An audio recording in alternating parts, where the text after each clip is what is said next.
and so the merchant princes are concerned that the Yuan-Ti might have some sort of secret base there, and they have asked you, with promise of reward, to go and search out the island, explore all of it, explore all the landmarks marked on the map, and see if you can find any signs of the Yuan-Ti there on the island. So he chartered a boat for you, the Brazen Pegasus, and that took you around the jungles of Chult from Port Nyanzaru, far up in the north. You traveled along the Mist Cliffs, back south by Jacala Bay, along the Wild Coast, and finally to the Snout of Ogmar. You, on the Snout of Ogmar, passed Highhorn. You saw a couple shipwrecks there, pretty tantalizing. You wanted to go exploring, but you kept going to a fort on the west coast of the Snout of Ogmar. And it's a fort mainly populated with turtles, which are, walking turtle people. Very kind people, very gregarious people. They like to hunt and fish and just live in the wild, basically. And so their fort is nothing more than a place really like they gather to trade. Not any of them really live there permanently.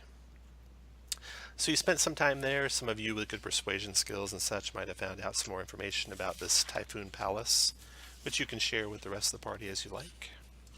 And we pick up the adventure as you guys are coming upon the Typhoon Palace.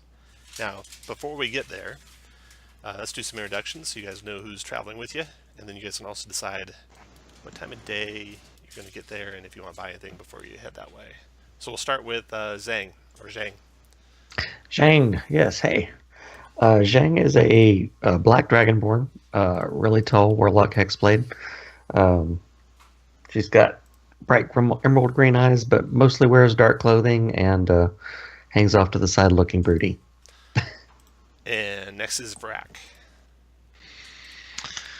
Vrak is a not-so-bright half-orc fighter. He likes to help people out and hit things, usually in that order. He's got a big axe, some heavy armor. That's about it. Might even say great axe. Yes. Karangar. Karangar is a hill dwarf dressed in chainmail armor. Looks like a soldier, but is a light cleric. And a disciple of Marthammer Duin. I know nothing about, very little about turtles, I should say, so any information on them would be greatly appreciated. Next is another hill dwarf, Cookie. Howdy, Cookie Muleshanks, and I normally drive the chuck wagon to take care of the critters, and I heard there might be something around here that might make for a special ingredient from my dog chow, so I'm on the lookout. And all the while, every time we go past a Tortle, I'm kind of feeling them out for the juiciest parts. All right, and lastly, Gizmo. I'm Gizmo. I'm a goblin, but I'm dressed in very civilized-looking clothing, and I'm somewhat of a con man, convincing people that I'm much higher than my real status in life. And I guess I'm here for the vast wealth that I think that I deserve. Well, you've heard some rumors about that Typhoon Palace. Yes. You can share what you know. In general, you know it's 100 years old, built by turtles, uninhabited now, and all sorts of rumors float about vast treasure and the haunted place there. And you're going in there to find out, is there any sign of Yuan-Ti, and is there any sign of that treasure that's rumored to be in there? So, what time of day would you guys like to arrive? From the fort of the Tortles, which is here, it's a several-day trip south, so you can arrive any time you like, day or night. The Typhoon Palace is right here. With all the undead we've been running into all over the damn place, I'd say let's arrive in the morning. Right. Any disagree? All right. No. Yep, morning it is. So you camp a little ways away down the trail, and you arrive there about 8:30, 9 a.m. after you've broken camp, had breakfast, and girded up your armor, get your weapons sharpened up, and you're ready to go.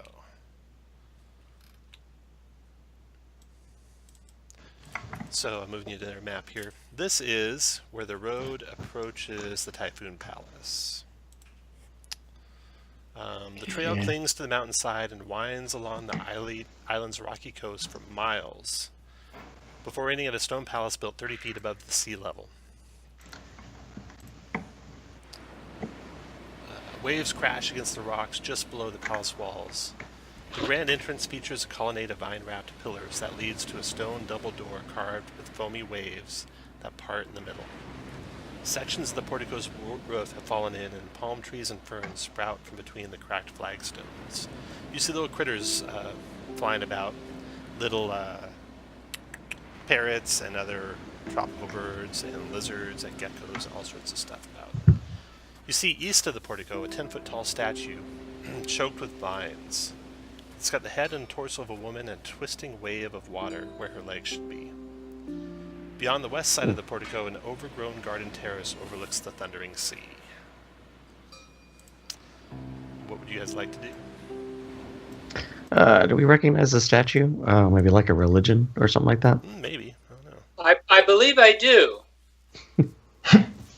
I believe that this is denoting Umberlee, a.k.a. the Bitch Queen, she of the depths, the Wave Mother, a sea goddess with quite a temper.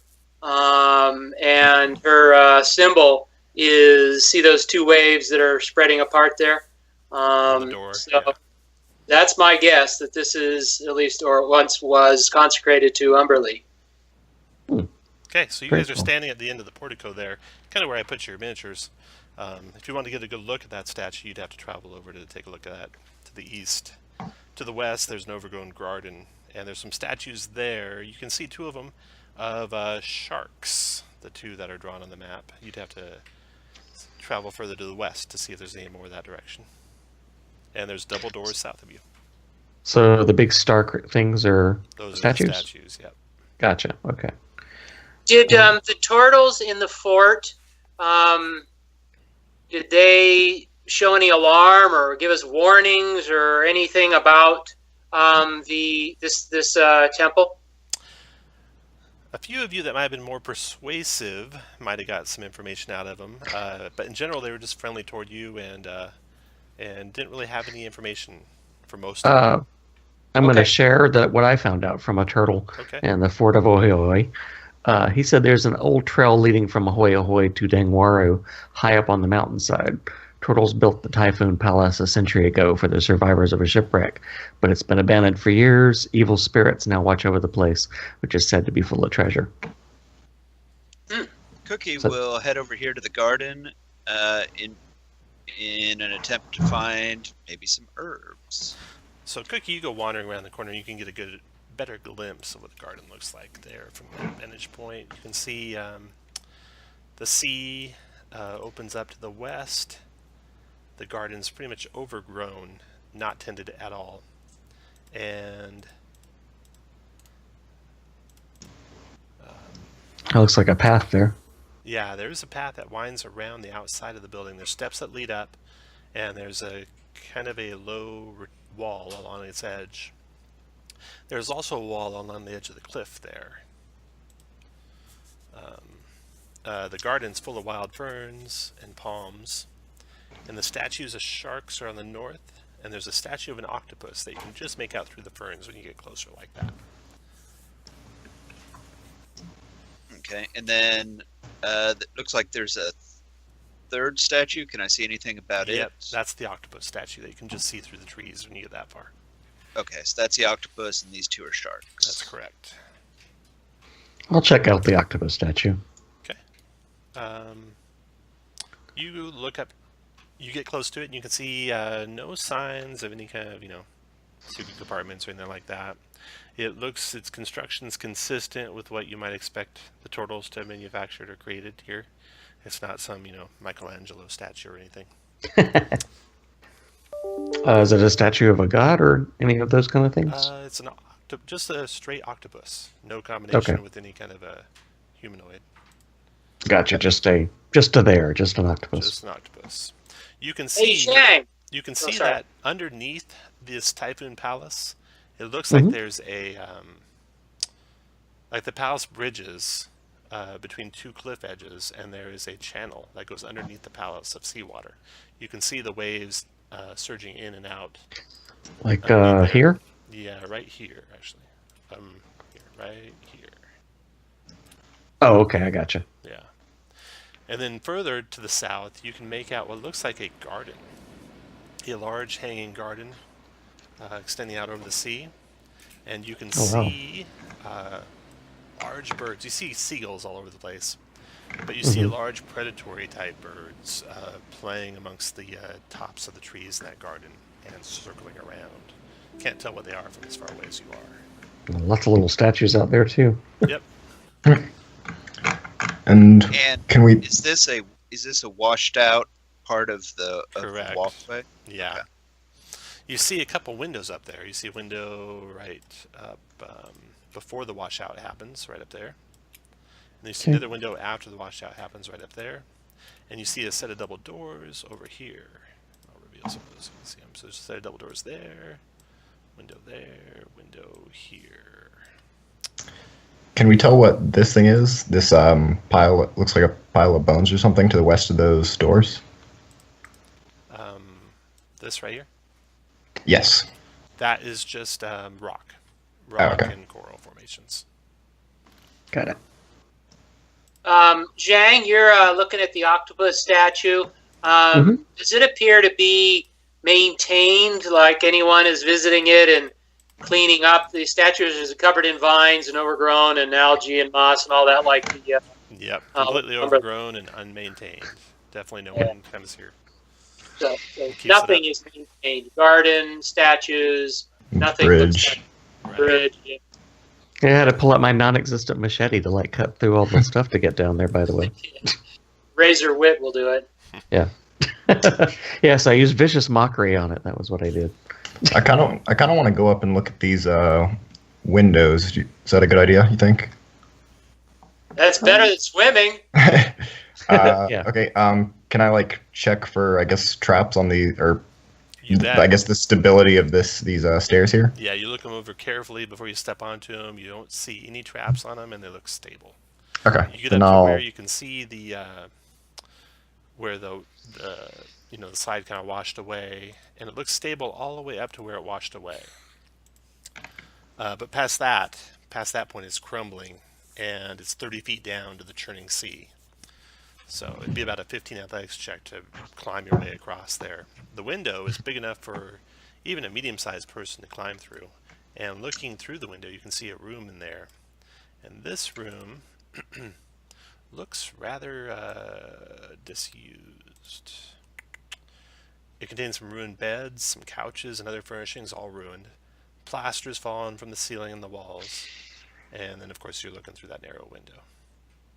There's a set So we of could have gone doors. to the. Guess we could have gone to the front doors, huh? There's a set of doors out of the room right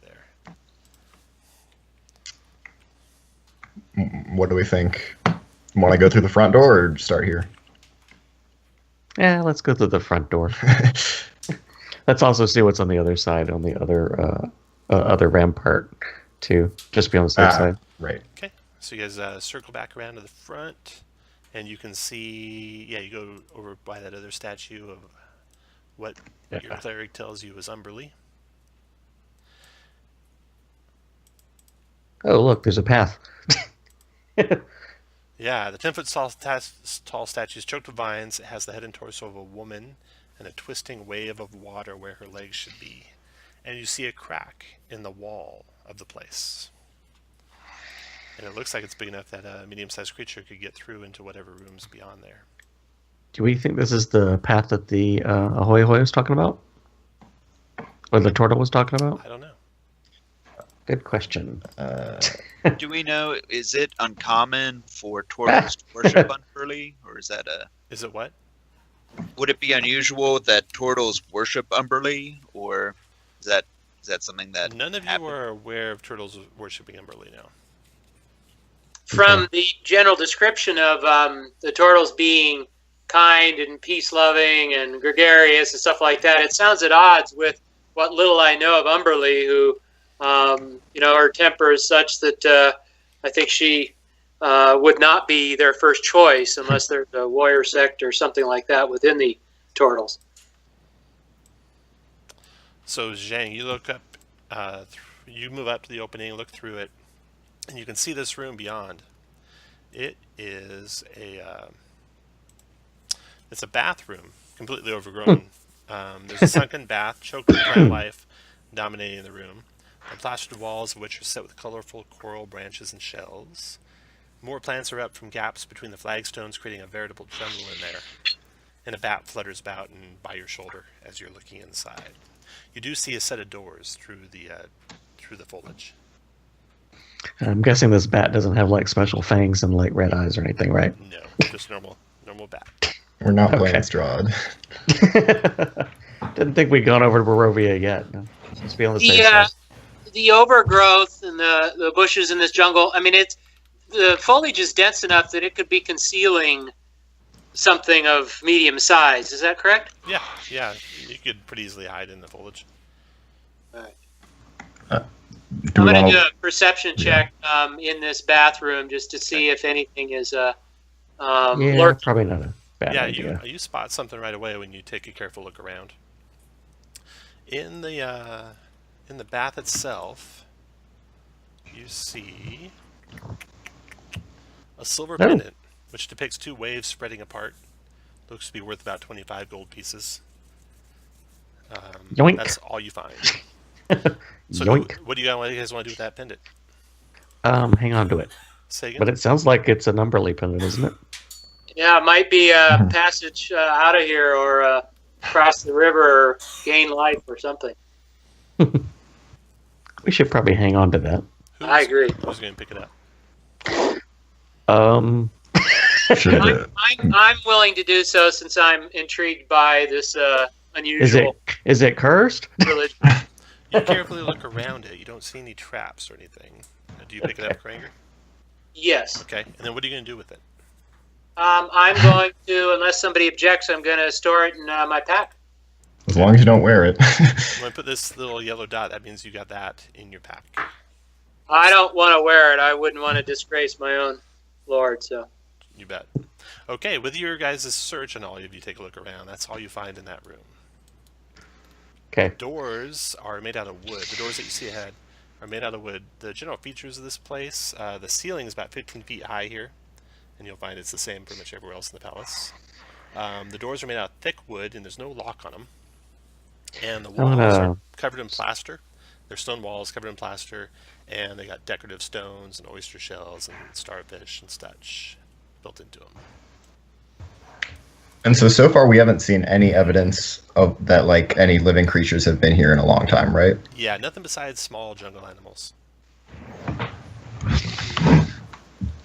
All right. Where'd you nap? Yeah. Knowing that we might be in an area frequented by Yuan-Ti, did we ever come across any special smell, or did they slough off scales, or since we've encountered them in a few different places and multiple individuals, have we ever seen anything that would alert us to their presence? You definitely have. You don't see anything like that here yet. You've seen shed scales, stuff like that. So nothing like that keep an eye out for that. Yeah. We'd probably recognize like their little slithery patterns on the ground of their lower-bodied snake buddies. Yeah. Yeah. You looking around, and as paranoid as you are, you do notice snakes here and there. Not a plethora of them like you saw in that ruined city of Bulobo. Right. Just the normal amount of jungle snakes. They could be exactly normal jungle snakes with every right to peacefully coexist. That's right. Part of me wants to go, should I take my potion of animal friendship? Okay. Where you guys can go? I'll hold off on that. Yeah. Let's inspect the door just to make sure it's not. You bet. You carefully search the door. You see there's no traps on it. Okay. I will assume, unless you tell me otherwise, that you're always going to search doors and listen at them. Okay. I'll describe to you what you see. Okay. So, Vrac, do you want to actually head up this thing, or because I don't think I'm armored well enough to be the leader? I can go first. Sure. Okay, All cool. right, Vrac, lead the way. You gonna open those doors, Vrac? Yep. Okay. You see a large room ahead. It is. Let's see. It opens up this way. See some doors over here. Some doors over here. You see rubble where a door might have once been to your left, and this room, it looks to have been a feast hall. There's a rusty iron chandelier hanging from a chain. That piece of wood down there in the lower level was once a grand dining table. Light dapples the table through holes in the roof, and there's a few tropical birds flapping about. The tiled floor is littered with broken dishes, bird droppings, and other detritus. It looks like there's no one been here, for maybe 100 years. A staircase climbs 5 feet to a raised gallery. You guys actually arrive on the level of the raised gallery. Looking around, you can see that there's old framed pictures of sailing ships hanging on the gallery walls. You see the doorway to the left is blocked by rubble, and you don't see it yet, but as soon as you move around, you'll see to the northwest is a winch mechanism that opens up, you think, it is connected to a portcullis, which is right here. And assuming you do move around quick, I'll just draw the rest of this so you can see it. Yes. So the portcullis is blocking an entryway. You see no one standing in that entryway, nothing in there, just a little antechamber. That is right here. You see a winch right here that's connected to the portcullis, which is right here. This is the grand table. This is the rubble. And doors, 2 on the west wall. Hey. Is this a staircase leading down to the lower level? Yeah, that goes down to the level the table's at, about 5 feet below where Koranger and Vrac are standing. Gotcha. So this is actually like a 2-story, kind of like an open vault area? Mm-hmm. Yep. Gotcha. Okay. So we wouldn't have been able to go into the front doors anyway. We'd have had to go around to because we would have been blocked by the portcullis. So probably a good thing we did come this way. Somehow get it through them, yeah. Yeah. Okay, where to, Vrac? All right, Brock's gonna first come all the way around to where the winch is, but to these doors and verify that room is what the window we looked in. You bet. You guys get them opened up, and that is the connected room. All right. We do have more door or set of doors down here in the southwest. Right, Gonna and do the crumble thing in this. I just wanted to make sure that Yeah. No, good. I'm going to do a cursory we need investigation of the escape route. artwork real quick, too. Yeah, do you want me to assume that you guys will always search each room, at least quickly? Yes. Okay. All right, so you search this room. You find something behind one of the pictures on the walls. I think I looked at the pictures. Yeah, a small iron key with a head shaped like an anchor hidden behind one of the framed pictures. Spelled that well. I'll take that to And help that's us all get you through find. doors. Okay. Guessing that's probably a key for some door we're probably going to run into at some point. Can I go in and check this bathroom out? You bet. Sure. Or this wasn't the bathroom. This is Living quarters, yeah. yeah, living quarters. Yeah. Yep, you guys do a search of that. Don't find anything of value in there. But anything interesting or out of the ordinary? Nope. Okay. Just ruined furniture and been long abandoned. Cool. How do you That guys is feel about strange. having the portcullis open so that we can get out of here fast? we got 2 exits out of here. You can jump out the window or run back through the.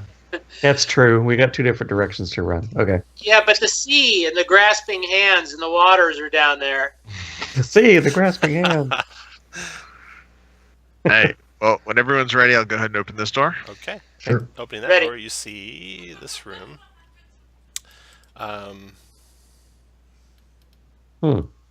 This room has a stone pedestal standing atop a circular dais in the middle of the room.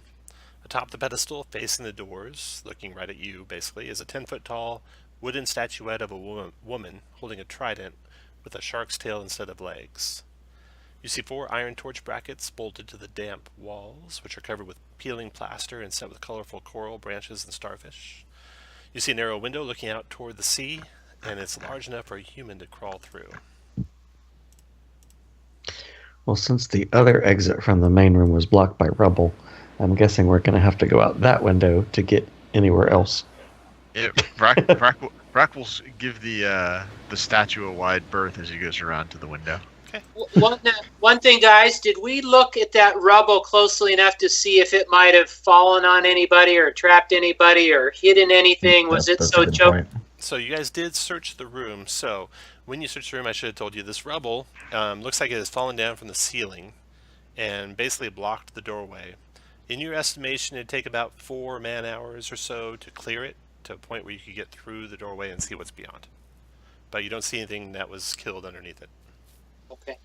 I don't want to work that hard. Yeah. I'm also taking a wide berth of the statue. Okay, and you search that room.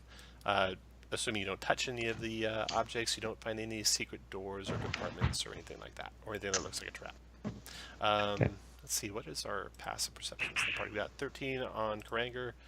Zhang's got a 10. Brack's got a 11. Gizmo's got a 12.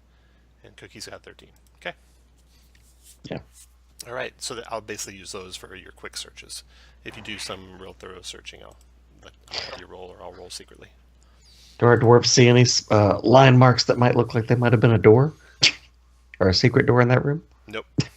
Okay. So you guys can crawl through that window onto the platform, and you test it out carefully before you crawl out there. Poke it and prod it with your axe handle, and it seems pretty sturdy. And there's a set of doors there that go back into the palace. You search them carefully. Your rogue, your dwarves look over them. No traps on those. Alright. I'll go ahead and open it. Alright, once everyone's in position, and you open up into a really big room. This room... God, it's huge. Yeah, it is a throne room, it looks like. Peeling murals depicting tentacled sea monsters dragging storm-tossed ships to their doom adorn the plastered walls of the room. Pillars carved to look like thick strands of kelp support the cracked 30-foot dome ceiling. Wooden statues of turtles stand on opposite sides of the room. That's these blue statues. A dais supports a granite throne carved to resemble an octopus. Behind the throne is a tall clay urn. That's to your left of the throne as you're looking in the room. A 9-foot-tall arched window looks out over the sea. That's right over here. And the sea, you can tell, passes underneath this room. The room is kind of like built on a bridge that goes from the cliff to the north to the cliff on the south. And the sea goes underneath it into a cave. Very cool. Are these the first? Is this the first art or sculpture of turtles? Everything else have been other sea creatures and octopi and stuff. The first turtles here? That is the first turtles, yeah. And this being a throne room, I mean, do they look like they're... I guess I'll come on in. Do they look like they're in subservient positions or guarding positions? More like just observing. They're just standing there. Okay. Yeah. Gotcha. Huh. Need to learn more about turtle culture. Yeah. So we took 12 hours, sat down and decided to read some books on turtle culture.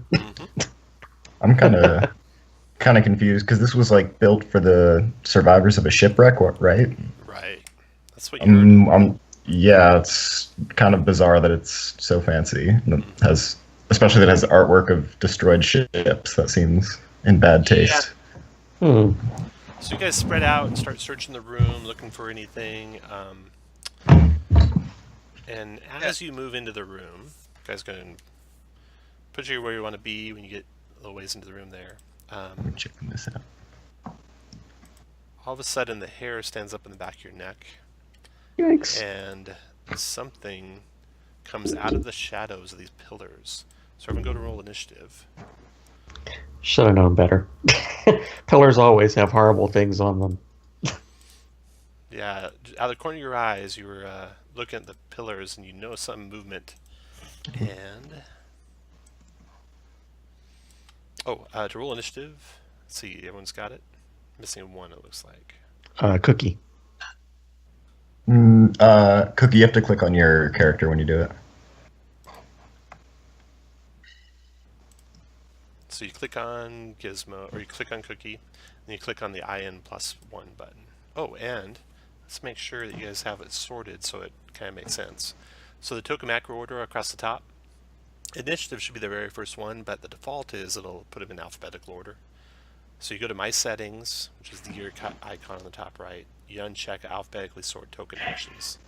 And that will kind of resort them so that your token actions are your initiative, and then your armor class and your hit points, and then all your ability scores, then your description, then your gear and all your gear stuff. Great. Your features, then your attacks, then your spells.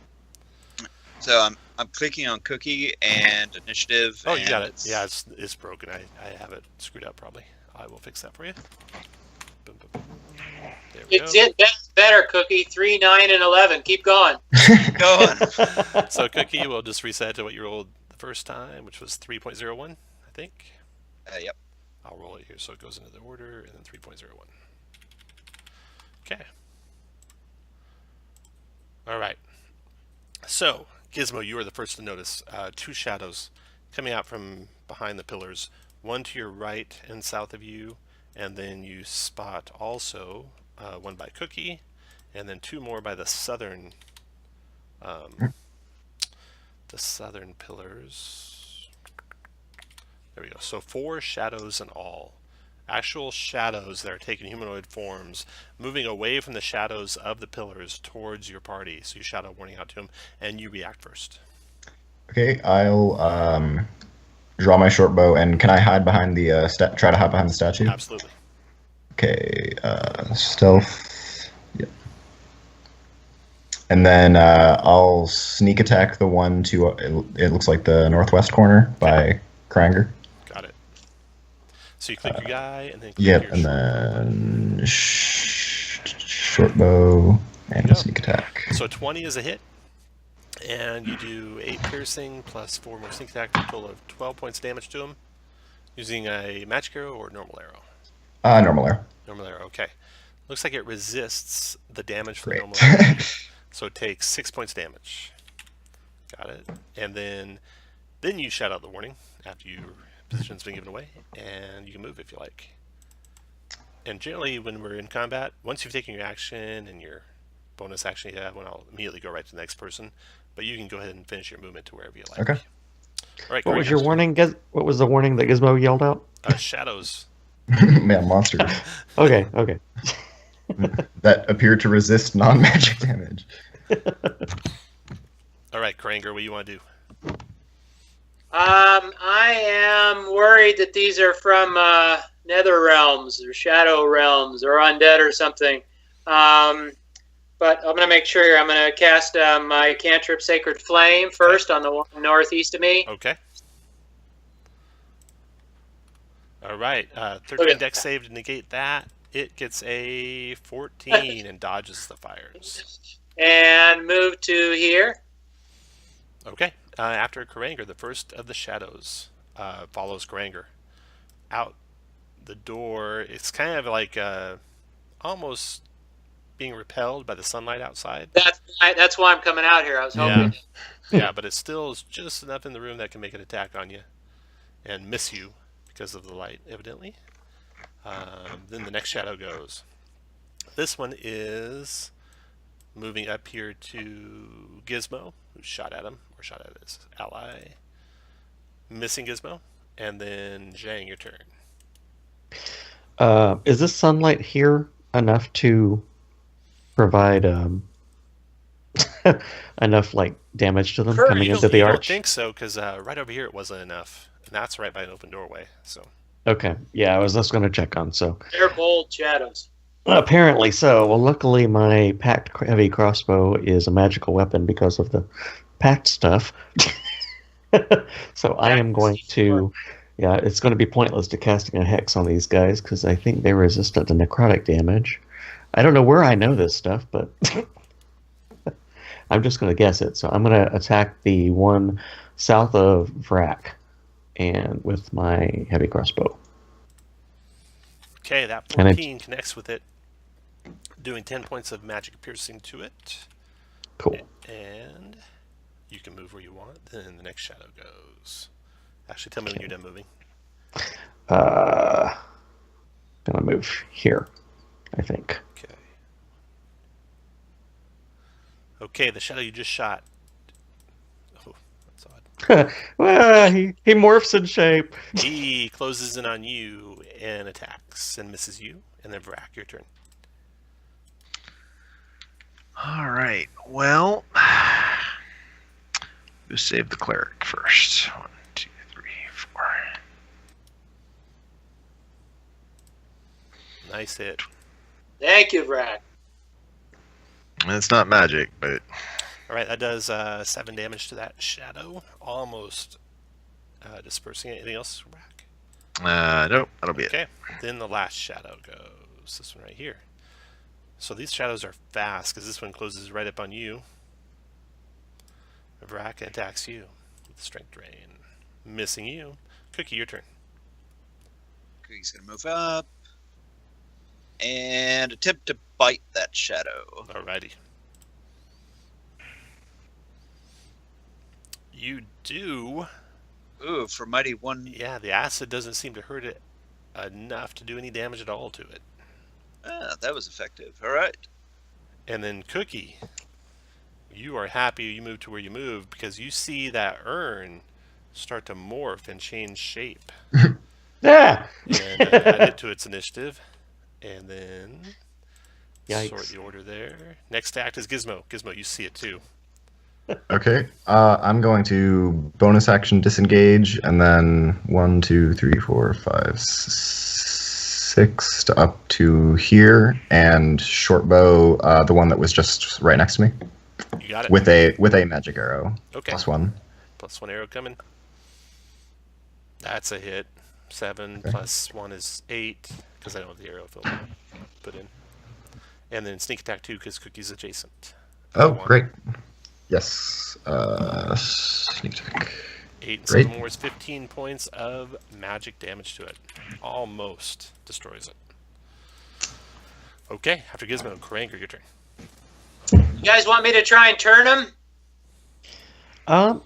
It wouldn't hurt. I think I can only reach 30 feet. 2 of them. Yeah, I'm not going to do that now. If I try and cast a cantrip from where I stand here, Tom, does that provoke an attack of opportunity from the shadow right in front of me? No. No. Okay. So I'll try the Sacred Flame again as a bonus action Okay. on the shadow right in front of me. All right, go for it. You got him this time. And that 7 radiant does 14 radiant to it, and it is engulfed in flame and destroyed. Take that. Sunlight. All right. That was bonus. That's a regular action. I'm sorry? Sacred Flame's a regular action, not a bonus action. Oh, I'm sorry. That's right. So I just have movement left. Yep. And a bonus if you want one. Yeah. You could probably move into here, Karanger, and then you'd be in better Yeah. range of them. It looks like we're knocking them out pretty quickly, though. Okay. Move to there, and that was a normal action, so all I have is bonus. Bonuses are Bless and, no, Healing and Shield of Faith. Anybody wounded yet? Not I yet. think so. Okay, I'll move to there. I'm done. Thanks. Okay, the urn scurries across the floor, closing on Cookie, reaches out a pseudopod, and Cookie dodges out of its way just in time. Then the shadow northwest of Cookie turns on Cookie and tries to drain his strength, hitting him with a 17 to hit, doing 10 necrotic damage to him and reducing his strength by 2. Ah. And that was on you, Cookie. Zhang, your turn. I'm going to Misty Step over here. And then shoot that one northwest of Cookie with the crossbow.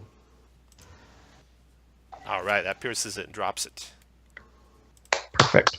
Then the Yay. one here closes back on you, Zhang, Ah! and Make it go away. misses you. Vrak, your turn. Jeez. Alright, the one right in front of me. That hit 20 for for 6. 6.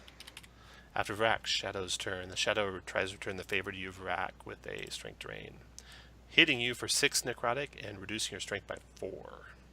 Got it. And that Shadow's done. Cookie, your turn. All right, Cookie is going to attempt, as how the mimic tried to bite him, he will bite back. Oh, crit, nice. 17 points of acid damage. Turns out, mimics are immune to acid. Son of a. Not your day. Cookie, no. I missed the introduction. Are you biting, and is your beard covered in acid, or what are you? That is primal savagery, where one of the new Xanathar spells, where you get you get acid on your teeth and or claws. And, Are these buck teeth? Are you like a hillbilly or something here? What else you want to do, Cookie? That is I'll stay there. Okay, Gizmo, your turn. Okay, I'll skirt around to just outside and attempt to hide. 17's good. No one sees you. And then I'll shoot the mimic with a +1 arrow. 20 connects. The arrow sinks into the clay urn, doing 16 + 1, 17 points of piercing damage to it, which does seem to hurt it. Okay. And then after Gizmo, Karanger, your turn. Question: does Lester Restoration? I'm reading. It's helps versus blinded, deafened, paralyzed, or poisoned. Anything about strength drain? No, I think the strength drain will last until a short rest is taken. Okay. Thank you. Karangar will use his Sacred Flame. Zhang, the shadow to the east of Zhang. All right. That shadow does not dodge it. How much damage does it take? 8 turns into 16. yes. Radiant burns him up. Okay, and I kind of like where I am. All right. Yeah. Let's see here. This mimic is trying to grab Cookie with a pseudopod. Again, Cookie dodges out of the way. Let's see here. Okay, next to go is Zhang. I am going to shoot at the shadow northwest of me and south of Rack.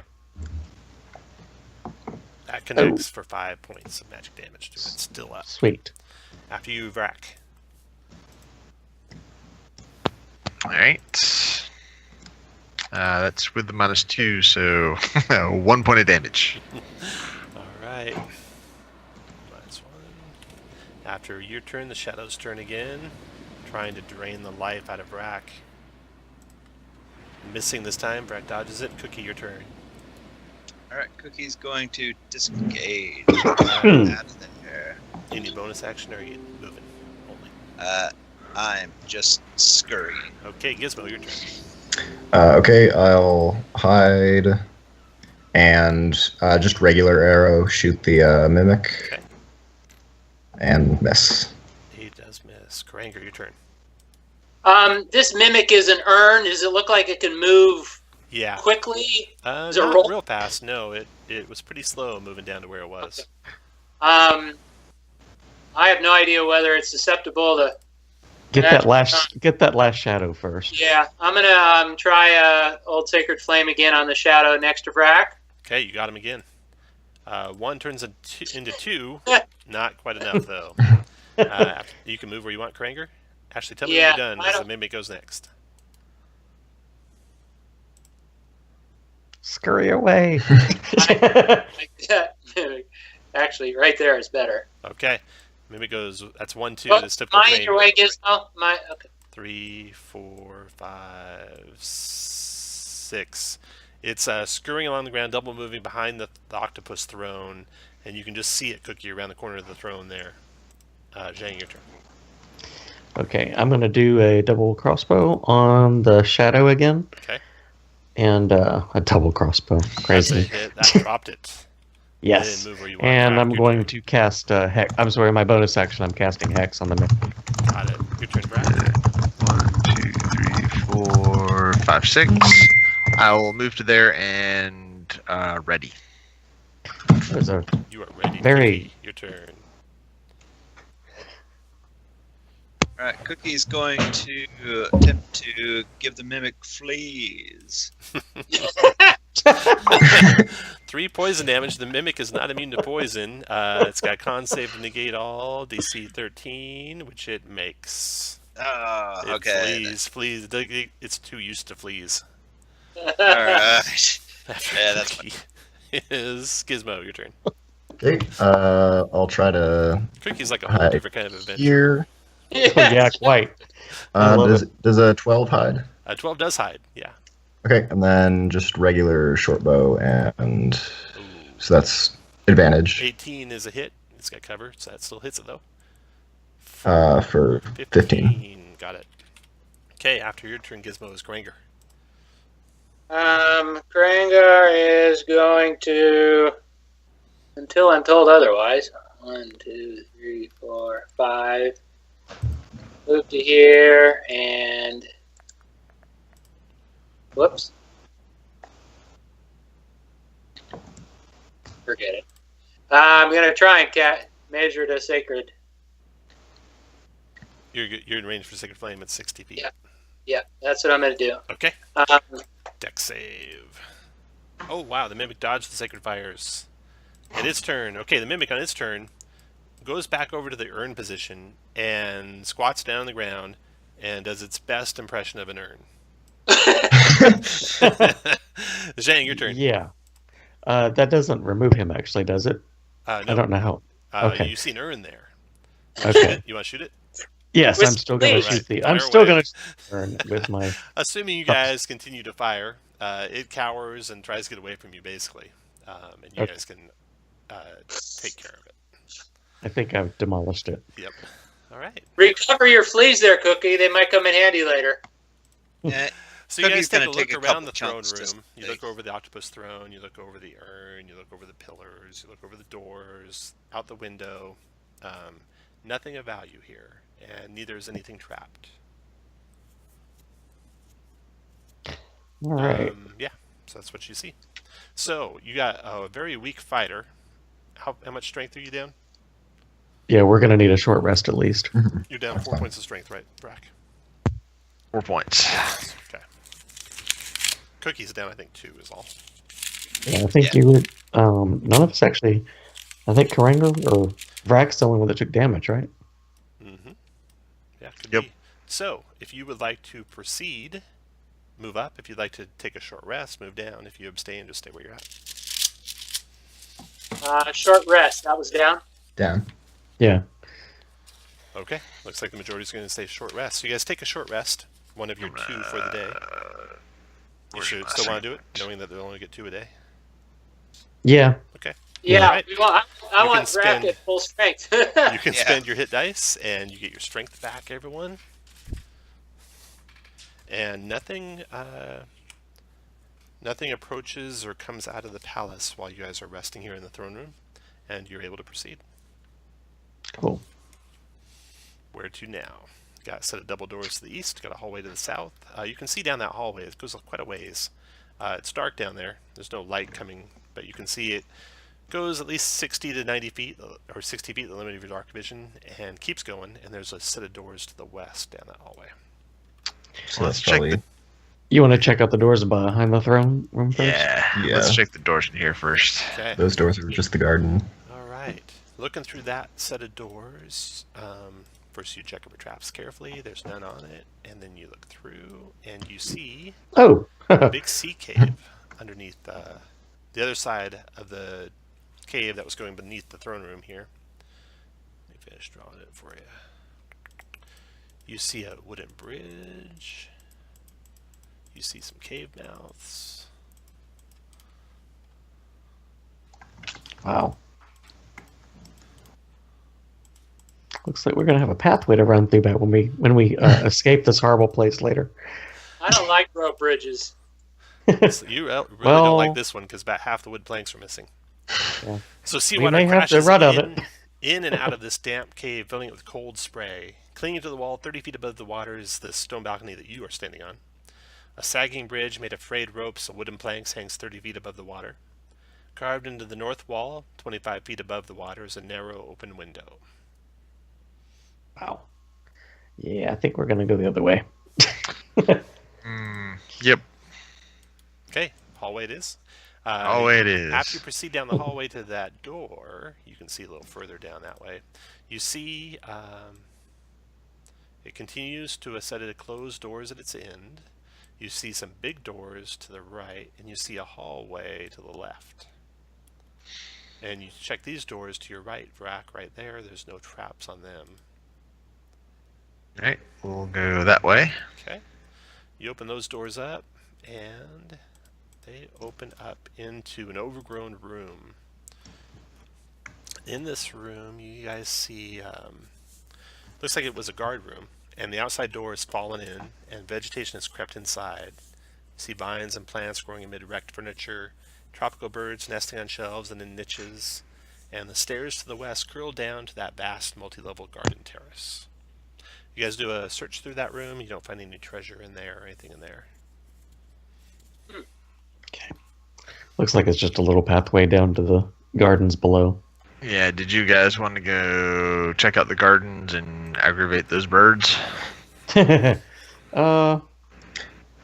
later. If I'm standing here, can I get a better idea what kind of birds these are? Oh yeah, they look like eagles in size, like the size of a golden eagle. So they're definitely predatory and they could be dangerous if you go out there. Okay. Aggressive. Then we will not. Alright. We'll continue down and take a look down that hallway. Okay. Down that hallway, you see an interesting sight. You see a globe at the end of it that is lit up. You see doors, north and south walls, some big double doors. Urns. You see some urns, yeah. And let's see, this hallway is... Here we go. So the arched hallway is reinforced with stone buttresses, between which are painted murals depicting gloomy underwater scenes. You see a flickering orb embedded in the wall at the far end of the hall. And along the hall's length are 2 clay urns covered with dust and cobwebs.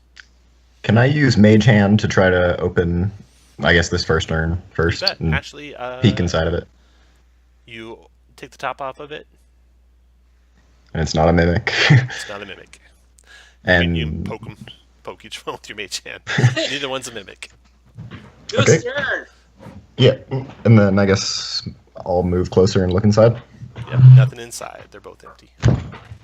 Yeah, you look inside and a gigantic cobra jumps out. We are in the realm of snakes. Watch out. Exactly. I don't want to get too close to this thing, but I want to get close enough to be able to see what it was. So it's an orb. It's about 1 inch or 1 foot, 1 foot in diameter, shedding bright light out to about 30 feet, dim light 30 more feet. It's flickering, not a steady light. It's like embedded in the wall there. Take a wisdom saving throw. Just sitting. Zhang, is it decoration or is it something that just ended up stuck against the wall? Oh, right. I'll get closer. Looks like it's built into the wall. Okay. Doesn't look like it was like thrown into the, Yeah, I didn't mean to volunteer you there. I was just curious if it was something that was attached like a light source or actually ornamentation. Does anyone have, like, Arcana, something that could figure out what this is? Is it like a drift globe or a... No idea. Okay. Only one would be you, Gizmo, I think, with the arcane thievery stuff. I could detect magic and perhaps learn something through that. That'd work. It'd take like 10 minutes, though, I think. Do you have a date somewhere? I'll stand behind this pot and I guess tug on it with Mage Hand. Okay. Does The it orb? come out? Yeah. Nope, doesn't come out. Yeah. Okay. You guys want me to use a spell slot on detect magic? You should be able to cast it as a ritual. Yeah, we can wait 10 minutes. Yeah. I can go pull out of the wall. All right. Detect magic. All right. Ritual. You do ritual detect magic, and you do detect magic, and it is conjuration magic. It's making light. Is it a pleasing light, or is it decoration, or is it piercing as if it's Gonna rip your soul out? Maybe halfway. Is it- Maybe halfway between the two. It's not like nice and Nice and pleasing. Soothing. Searching your mind, you do know that a light spell is evocation. Oh, So that's true. yeah. I was just wondering if this was to prevent shadows from coming down here or something like that. Probably a good reason to have one. Yeah. Hmm. Okay. So as a ritual, as long as I keep concentrating on this and do not cast another concentration spell, the detect magic is up, right? Yes. Very good Okay. strategy to always do that. Okay. Oh, that reminds me. You want me to Still pull have it? You want me to try to pull it out of the wall? Sure. Yeah, maybe it'll be useful if we run into shadows again. Okay, put your Right. guys all where you want to be standing when you go right out of the wall. I'm hiding behind I'm something. the Good? Yeah. Okay, Vrac, roll a D6. I'm not sure if you want high or low. All right. You decide, Brack. 5. Vrac disappears. Poof. Gone. Brack! All right, we're going Oh. to stay with you guys, and we're going to go to rounds. We don't go to rounds. But I want you to just tell me what you're going to do over about a 1-round period. Kranger, what do you want to do? I will obviously study my magic. Is it still there? Do I sense Karangar? Or sorry, do I sense Vrack anywhere? Has the magic changed? So there's still conjuration on the orb. Gizmo, Okay. what are you going to do? He'd probably hide in the clay urn at this point.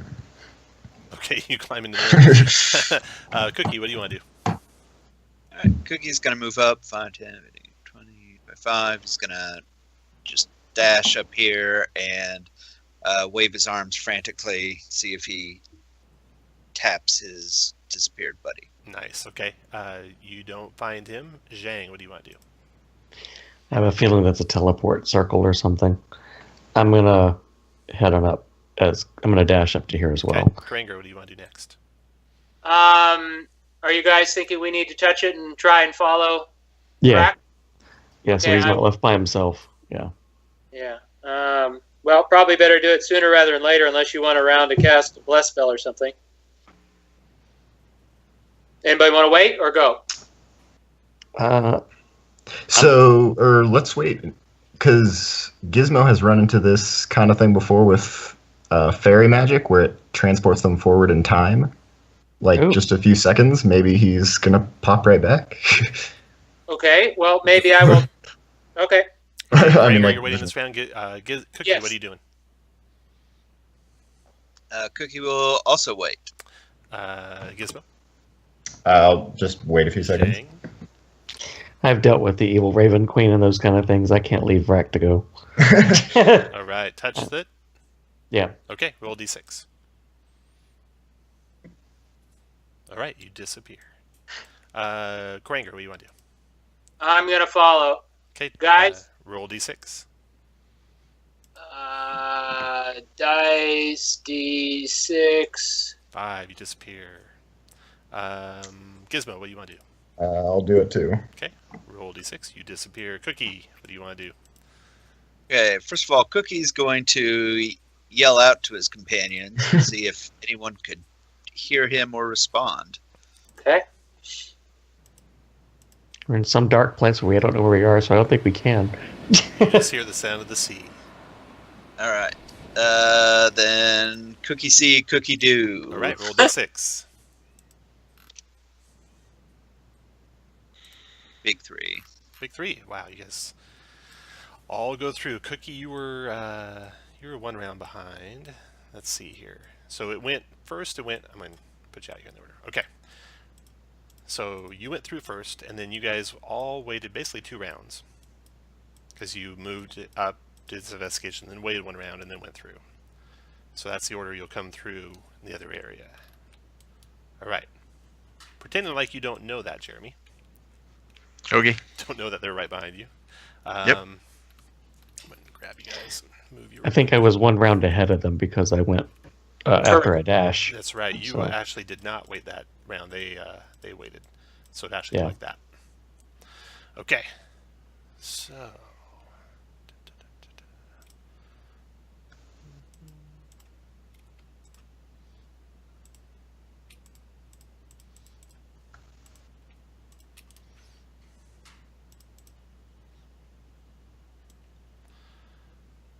right. So, Vrak, you are here. Yeah. No. Octopus. And everyone else be quiet while Vrak handles his situation here by himself. Okay, Vrak. Okay. Rising up from the floor of this damp, dark cave is a grotesque 10-foot-tall statue of a sea monster with glistening eyes and tentacles. A raised stone basin is its base carved to resemble a surging wave stands nearby. That's the blue circle. Yep. Against the walls are 2 smashed crates, 2 clay urns, and 3 rotted wooden chests. What do you want to do? You can hear the sea behind you to the loudest to the left. All right, but I don't see anything dangerous. I would take a look down here to make sure I didn't see any creatures. So looking down there, you see sneak up on me. Yeah, you see a tunnel going that direction. Basically, and you see water go shooting up through a blowhole as a wave comes crashing in. So that direction is this. In unpredictable intervals, seawater erupts through 4 holes in the floor of this tunnel and then rushes back. Okay. Look out here. I see the rotted bridge. Kind of, at least hope I know where I am. Yep. Kind of, sort of. Yep. And then a second later, your buddy pops in. And then another second later, the rest of you guys pop in. All right. So you're all there now. You all see the room that you're in. You guess where you're at. You look, around the corner where that rope bridge is, and you can see the landing to the west. So you're sure where you're at now. Yeah. Shoo mercy. What would you like to do? You guys want to try down the hallway instead of crossing the bridge? Do we recognize any kind of religion-wise what the statue is of? Do you want to search the room? Or do you want to just leave the room? You don't recognize the statue, no. I'd search this trap. Yeah, I think we should probably search the room, yeah. All right. So you guys are getting ready to search the room. Let's see. Let's say Vrak is here. Getting ready to look at these boxes over here. And the rest of you can put you guys where you want to be looking at stuff.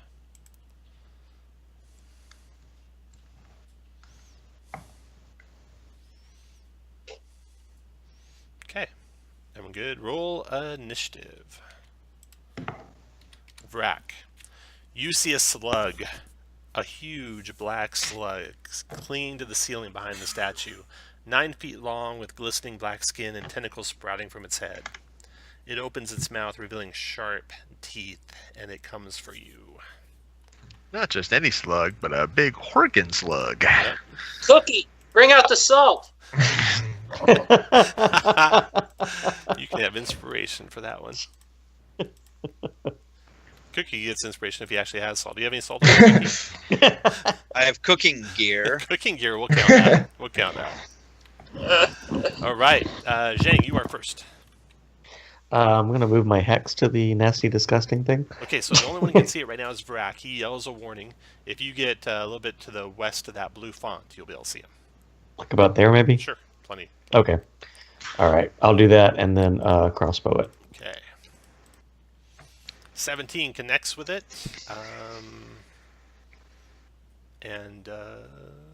You hexed it, so looks like it takes the full necro. So full 12. Okay, perfect. After Zhang, the slug's turn. The slug will cast a spell. What? Yeah, crazy. It Slugs casts, can't cast spells. Spellcasting slug. Tentacles whirling back and forth. Yeah. Okay, cast spiritual weapon on you, Zhang. Hits you for 5 force damage. And then it moves around the statue here to kind of hide itself from you, Zhang. And then it lashes out at you, Vrak, with its tentacles. Multi-attack and let's see, 1 tentacles, 1 bite. So tentacles lash out at you, Vrak, for 27 to hit. Oh, yeah. 3 poison. That will hit. And a 13 con save or would be poisoned for a minute and paralyzed while you're poisoned. Ah. Failed. And All right. paralyzed. Luckily for you, that slug was moving slow enough it can't close and capitalize on your paralysis with a bite. Slug's done. Gizmo, your turn. Has it not noticed me yet? I'm still hidden. Let's see here. What was your height check?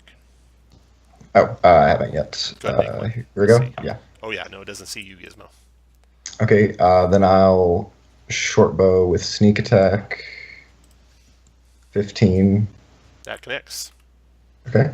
For 15. And then I'll Fury of the Small to deal an extra 3. So 18. 18. Got it. After Gizmo, Vrak, you are paralyzed. Yep, I make save Repeat, the end of your my turn. Yep. Still paralyzed. Karanger, your turn. Do I have a feel for how long the reach is on the slug? 10 feet? You think 10 feet. Yeah. Okay. That's pretty much all you need to get to I'm Vrak. going to, I guess, dash. Okay. 1, 2, 3, 4, 5, 6, 7.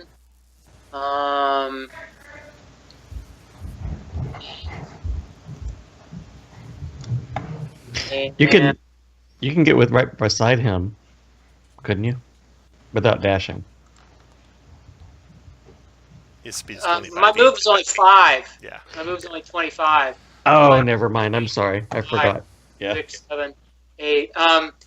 If you do a dash, can you then do a bonus action? Yeah. So- Yes, okay. you can. I guess healing word isn't. Does healing word help at all with poison? No. Does Ooh. not. Can you So I- drag? Lesser restoration, which is a full normal action. Yep. I have to do that next round, huh? Yep. Okay. I'll move to there, and then I guess I'm done. All right, Cookie, your turn. All right, Cookie is going to chuck an ice knife at.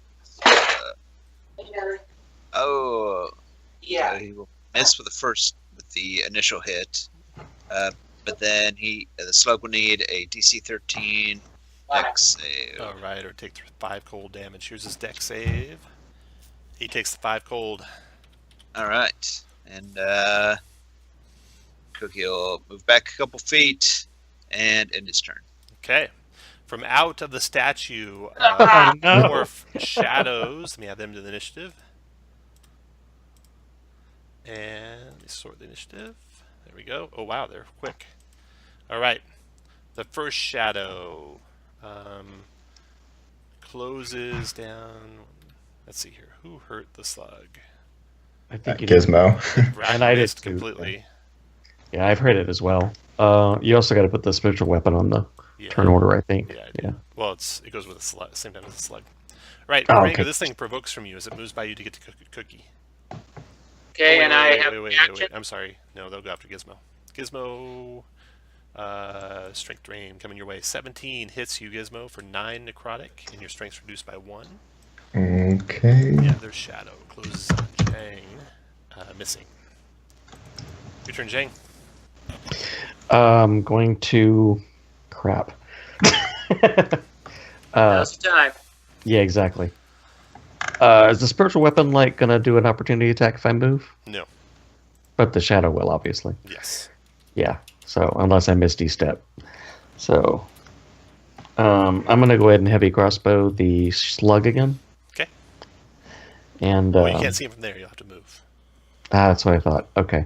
I am gonna misty step then. Okay. To there. Okay. Crap! I'm dragging the wrong one. That's why I couldn't click anything. Okay. I think that's right. Actually, I'm gonna go 30, so that Gizmo can get the pack of tactics. I think that's what those are, right? And then I will shoot the big slug. Okay. You're confusing kobolds and goblins, but they all look alike, so. Yeah. Well, you know what I mean. Whatever that rogue I thing. will get sneak attack because of the next. Yeah, one. that's what I meant. A little bit different, but yeah. Yeah, you know what I meant. Okay. All right. There we go. Yeah, 15 hits that slug and does 10 damage. 10 damage. Okay, after Zhang, slug's turn. All right, that spiritual weapon is way over there, 20 feet away, so I need to move it. He'll move that with his bonus, but it doesn't get to anyone. Yeah, that's why I went 30. Smart. Spell, spiritual weapon. Boom. Okay, so it was right here. 1, 2, 3. Oh wait. It was above the shadow because it would have been, unless it was like where the shadow was. It would have been where the shadow was. We'll say it was there. Okay, so that means he moves it to there. That's it for that one. That was his bonus. And then he's got that paralyzed guy there. So...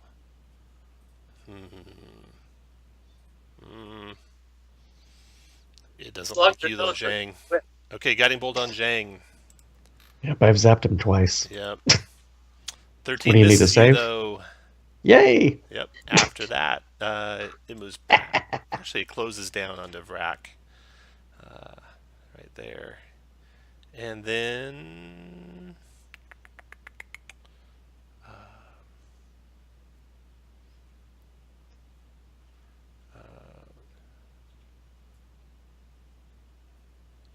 that's it for it. Yeah, that's it for it.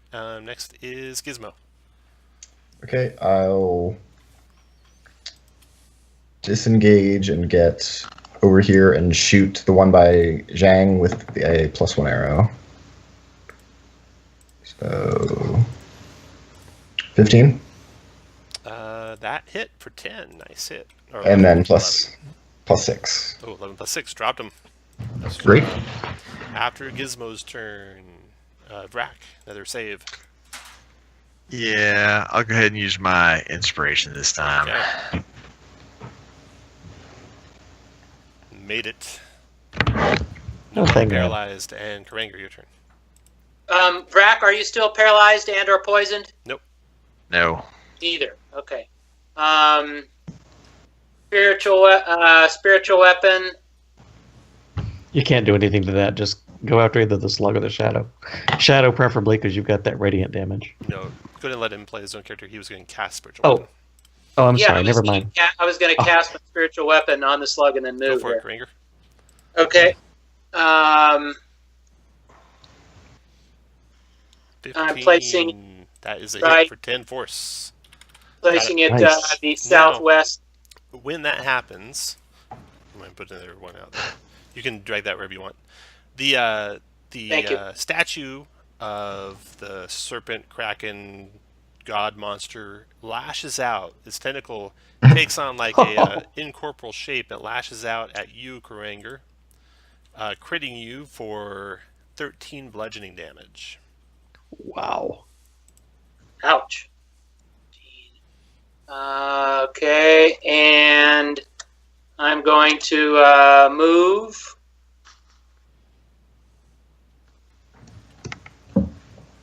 And your turn, Cookie, after Karanger moves. He still has an action left. Because spiritual weapon's a bonus. Oh yeah, that's a bonus, Karanger. Thank you for telling me that. I didn't have that written down.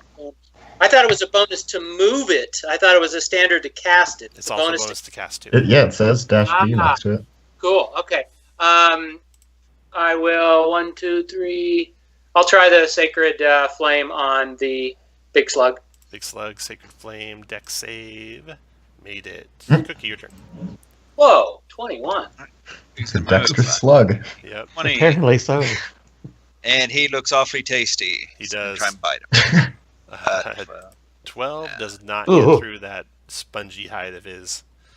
After Cookie, Alrighty. that rounds over. Shadow's turn. Got one shadow left way up here. It comes cruising on down to Zhang.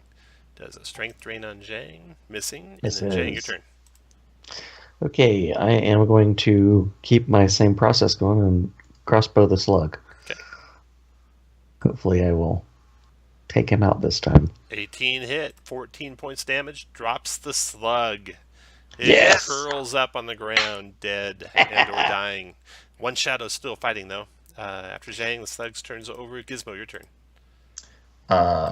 I'll run up and try to hide, and will not, but will still magic shortbow the shadow, and I still get sneak attack, but doesn't matter. Does not connect. Vrak, your turn.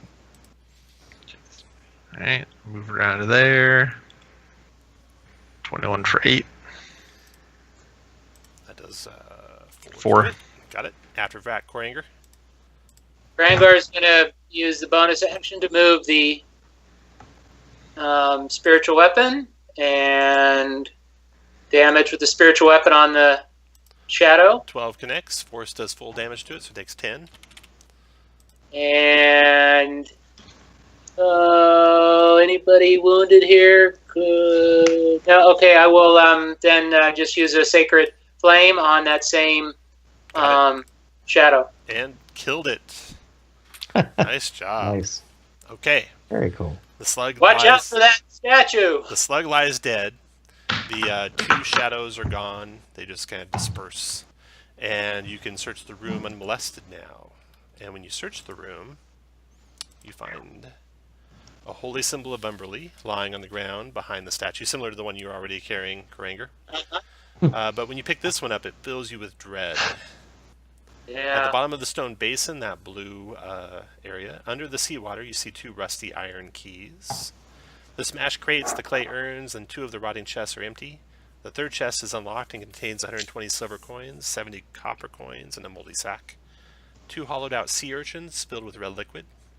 A small sphere of thick glass, and a coral crown worth about 250 gold. Wow. Can we get... You're still concentrating, I think. Although you do have to make Yes, I am. one concentration check, con save. Go make one con Oh, save. when I took that damage, yeah. DC I need to 10. do the same thing, actually, too. It was a lot of damage. It was 13 or 14. I can figure out. I made it. As long as it's under 20, it's only DC 10. Okay. So I made it. So I'm you made okay. it. So you detect magic. Yes, please. That thick glass, that sphere of thick glass, has evocation magic on it, and as well do the 2 red liquids inside the sea urchins. Oh, I'll ask Zhang. Does this small sphere look about the size of the... Or I guess we've all seen it. Of the bright light sphere? That's what I'm wondering. Slightly different. Oh. Slightly smaller. Okay. And a more steady, pleasing... Comforting. Yeah. Didn't teleport us. No, did not teleport. There's actually no light coming from it. So. Okay. Okay. Guys, should I check those possible potions? Sure. Yes, you have poison. I do have resistance, right? poison Okay. resistance, I Cool. guess. Yeah. So they are glowing, right? The liquids. Yep. They are magical- both potions of healing. Cool. Awesome. Shall we divvy those out now? You might want to take one since your health is I down. will happily do so. Yeah, I've got 2 on me right now, so. Okay, I'll use one unless. Go ahead. I'm sorry. Go ahead. Okay, You can use your own potion of healing button. There you go. got So it. there's one left who's carrying it. If you're carrying it, put a purple circle on your guy. Once you guys figure out who's carrying that last potion of healing. You can keep it on you, Koranger. Okay, I'll put it here. Potion healing. Got it. Alright. Okay. So yeah, you search that room. Now, where do you want to go? The bridge seems treacherous. It does. Well, this hallway also seems treacherous. The hallway's pretty treacherous too. Yeah. Too bad there's Well, not we a could teleport way probably- back. Yeah, exactly. Yeah, you look around, you don't find anything that would get you back. I mean, maybe if someone could tie a rope down, it wouldn't be as dangerous to walk through this hallway, I'm thinking. Yeah. Because the danger is getting sucked down one of those holes. Yeah. Yeah, but if you stayed along the outside curves of these things, right? Same thing. Oh, with the I see what bridge. you mean. But water keeps squirting out of them, so Yeah, it might they're knock you blowholes. over. Yeah, exactly. Yeah, A lot yeah. of. Same thing for the bridge. Either way, if you the bridge might actually be safer because those holes, the water comes through with a lot of force, might bludgeon a person even if they have a rope on them. Okay. Ah, okay. Well, if we did do the bridge, Does it look as long like as we did a rope first and Yep. took, Yeah, you guys can Yeah. rope everyone off and safely get across. yeah, because Does we've got anybody need pittance. healing? Good so far. Nah, Okay. right. Okay. So across the bridge you go, and you come into some caves here. And in these caves, let's see, you see, well, first the noise of the crashing waves echoes here, and there's a 5-foot deep pool of water. You see harmless crabs scuttling across the floor. You see glistening snails clinging to the walls. You see a few smashed barrels and crates scattered about. You search through them all and don't see anything of value. There's a passageway that continues to the south. Tom, I'm going to bring my spiritual weapon along with me as long as I can. I think I have about 7 more rounds left. Yeah, it'll be over quickly. Okay. You searched the room before, remember? To the north. All right, thank you. Yeah. Okay, to the south. Keep going south, and another pool of water down there. And then there are branches this way and this way.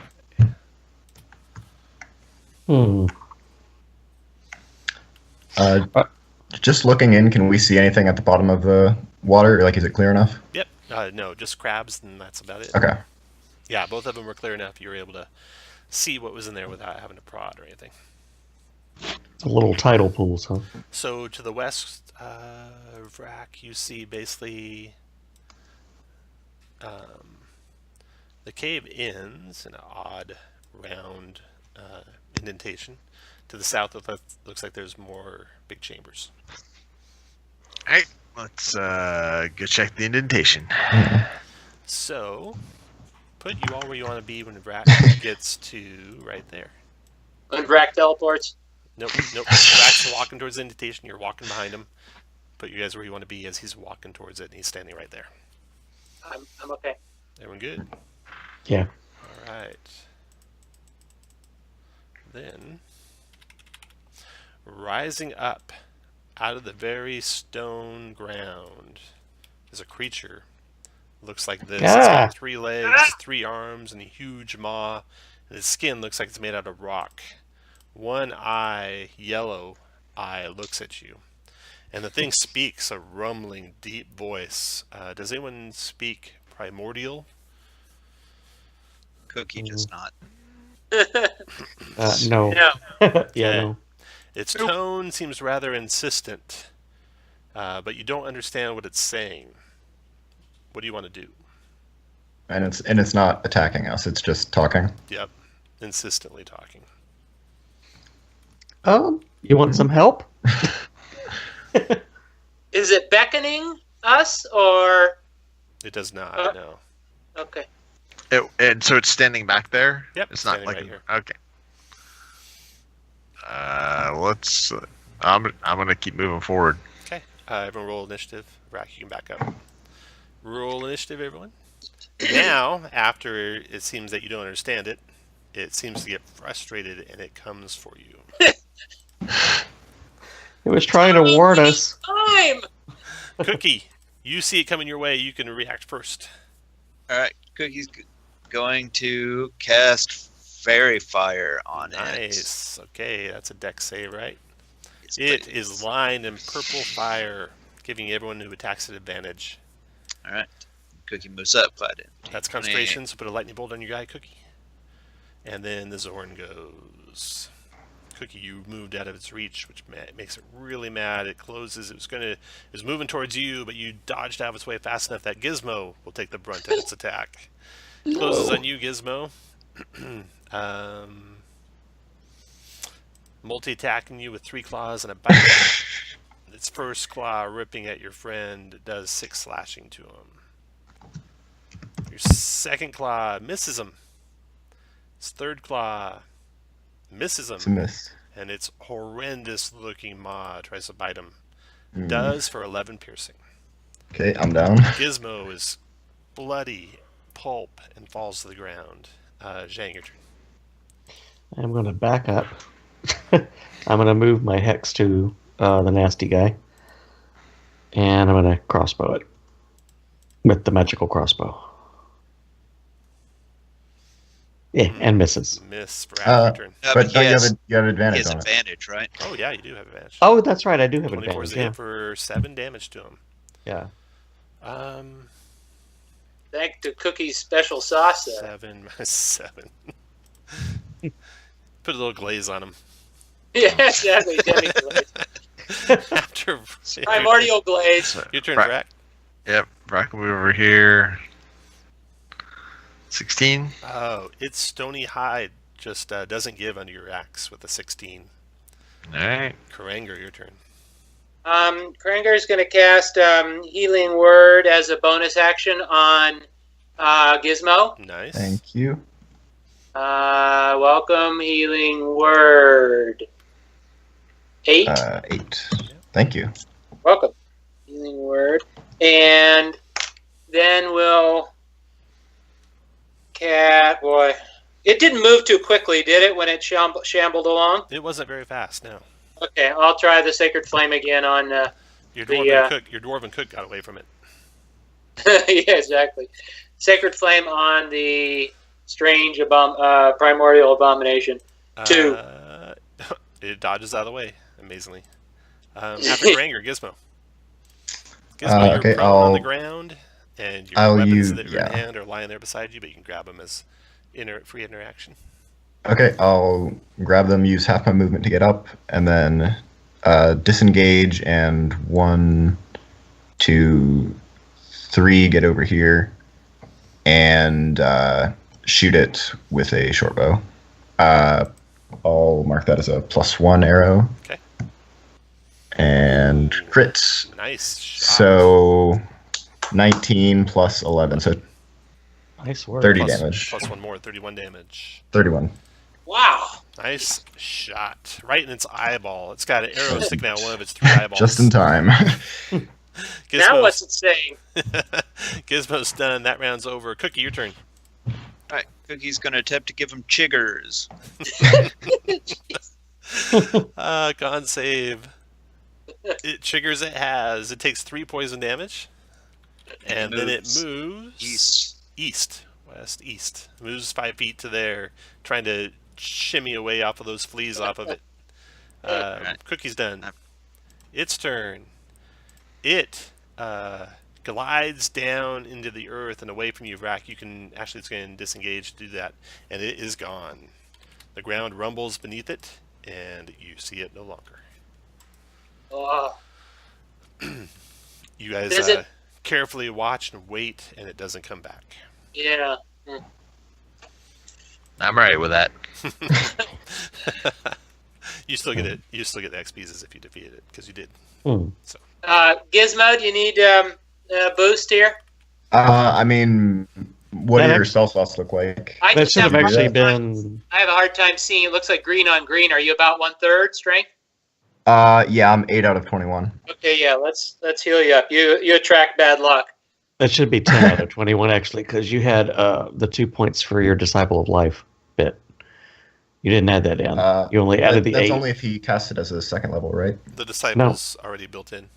Oh, it is built in? Okay. Yeah. I see it now. If I Okay. cast it at a higher level. So I'm going to do Cure Wounds on Gizmo. So does that add in again, so it's 15? No, it's 10. I did not use the second slot. I just did first slot. 10. Great, thank you. Welcome. Okay. After you heal up Gizmo, what do you guys want to do now? You were heading towards the wall over here, the blank wall over here. So the indentation there, it almost has the appearance as if it's the inside of like a shark's mouth, and the end of it is cut off by it's actually made out of stone, and it's solid at the end. You search it. You guys search carefully around it. You don't find anything. You don't find magic? Any kind of like openings or secret levers, or there's definitely no traps that you can find. Basically, it's just a solid stone wall. Although it's odd in that it looks like the inside of a shark's mouth. Is there any magic giving us this illusion or this representation of a shark? No, it's actual real stone. Given the representation of a shark. The craftsmanship clever is Tortle craftsmanship. Definitely not anything better than that. I think it's convincing. Okay. Interesting design choice, but okay. Yeah. Wondering if the Zorn was trying to warn us from it. That is very possible. Okay. Is there any way to move through it, or? Yeah, has anyone touched it yet? Like, no one's tried to activate it, if there is a way. Brack will step up to it. Nothing happens when you step up. Feel around. Nothing. All right. Vrac, I don't know. I'm not going to do it here, but we have these holy symbols of Umberlee, and I don't know if it could act as some sort of key to perhaps pass through that section. But if you want to try one of the holy symbols, go ahead. Sure. Okay, Brack. Yeah. You want to carry the other holy symbol? Yep. What do you want to do with it? I'll put her. I'll hang it around my neck. Hang it on. All right. The mouth opens up. Wow! The mouth opens Who right knew? on up, and inside you see a treasure chamber. Holy moly! Wow. Drangar's intelligence goes up by 1. Ah, is that like a bloody mess up there? That is a bloody mess up there, unfortunately.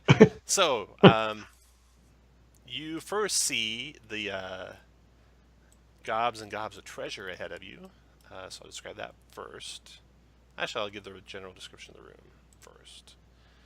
So it's a dark, pillared chamber, strewn with barrels, chests, crates, and clay urns, and everything covered in dust, but not enough to conceal broken bones and bloodstains and weapons lying on the hallway floor to the right.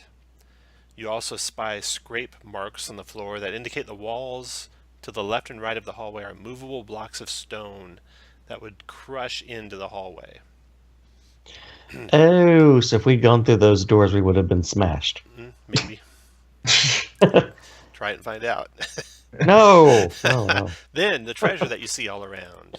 The room contains 2 sealed barrels, 9 locked wooden chests, 4 clay urns, and 4 sealed crates. Chest 2 is scorched by fire, and these would be like in the reading order. So start from the top, go across, left to right. Chest 2 is scorched by fire. Chest 3 is covered with claw marks. Chest 5 is rotted. Chest 6 is stained with blood. Chest 7 is stamped with the crest of Baldur's Gate. Chest 9 is painted with an image of an anchored ship. And clay urn 3. The urns are to the south. The barrels are to the north of the round things. Clay urn 3 is painted with Pegasi images, and clay urn 4 is painted with squid images. All the rest are nondescript, either clay or wood, or clay or wood. So that's what you just see from the entrance. And then when you get in and you turn back and you look back at the alcove that you come through, you see at the back of the recess in the east wall is a giant stone visage rendered in bas-relief. The face is that of a divinely beautiful woman with kelp for hair, eyelids like seashells, and a vaguely menacing half-smile. Her mouth opens wide when you approach with the holy symbol of Umberlee, and it's lined with rows of triangular teeth like shark, but it's easily enough for you to avoid those. Yeah, it's kind of cool. All right, Brack spends a little time like moving close, throw it open, moving away, so it'll close. Automatic doors. Yeah. Neat. Stop playing with the windows. All the cold air. Brack's a little simple-minded, yeah, little things. Which stonework or doors were dangerous and movable? Tom, was that the ones up in the northern hallway? Yeah. So this hallway here, it looks like the wall on the left of it and the wall on the right of it is basically big stone blocks that crush together. All right. You can see scrape marks on the floor where they come together in the middle of the floor, but you can't see, with much careful looking, you can't see what might trigger it. Got it. How fresh do the guts appear to be? Pretty old. The blood stains are just all dried out and brown. Are there like flattened bodies and everything on the inside of the Just stone? bones is all that's left. Bones. Yeah. Gotcha. Bone paste. Okay. Yeah. Cookie's interested in that squid urn, urn number 4. Which one would that be? I'm gonna look inside. Guys, do you want me to just walk through the room with detect magic first, just in case? Yeah. Wouldn't be a bad idea. So there is magic in here. I'm going to start clockwise from where I am here, Tom, and go down like around that way. I'm staying away from the pillars. Yeah, evil pillars. So I don't trust pillars anymore. Magic. Okay. Nothing in the barrels. Chest 1, 2, 3, 4, 5, 6, 7, 8, 9. Chest 9 has magic in it. You can't tell what the type is until you can see it, though. But there's definitely magic in it. Just point that out to everybody so they know where it is. Which one is 9? It'd be the very bottom right-hand one. The bottom row, far right. Got it, thanks. The crates. Looks like the crates, none have any magic in them. And no magic in the urns or any other. The only magic is in that one chest. Okay. And that's directly below Cookie, or just to the side. Yep. Yeah, just directly below Cookie. Yeah. I'm gonna also cast my mage hand, I think, and not that I can't do anything like open locks with it, but I can at least use it to probe and poke things. Sure. Yeah. So you guys look around carefully. You don't see any traps on anything, except for maybe that hallway. You don't go into that hallway, I assume. If you told me otherwise. Yeah, we're not going in there. You do find that there's a short hallway to the south with some doors to the left and to the right. The chests are all locked. The barrels are sealed, so you'd have to break the seal to see what's inside them. The urns have a top, but they're not sealed. And the crates are kind of all, nailed together, so you'd have to break open the crates to see what's inside. Well, I have 3 sets of keys, so I got the key from behind the painting window, and I have the 2 from underneath the basin. I can also. I also got lock picks too. Yeah, I can also lockpick from a distance with Mage Hand. Yeah, I can't do that. Yeah, that's why I mentioned it. Does not chest 9? Now that we're closer to it, can we see any kind of traps on it? Nope, no traps. Great. And chest 9 appears to be the chest that key that you have fits. The key that you found behind the window or behind the picture in the first room. That one fits the chest 9. The 2 keys that you found at the bottom of the saltwater pool in the Shrine of Emberly don't fit any chests in this room. Okay, you can pick locks on all of them and carefully stay way back and basically open them up safely. You find nothing trapped in here, and that's what you find. So barrel 1 has 40 gallons of common wine. Barrel 2 has 80 pounds of salt. There it is. Use that.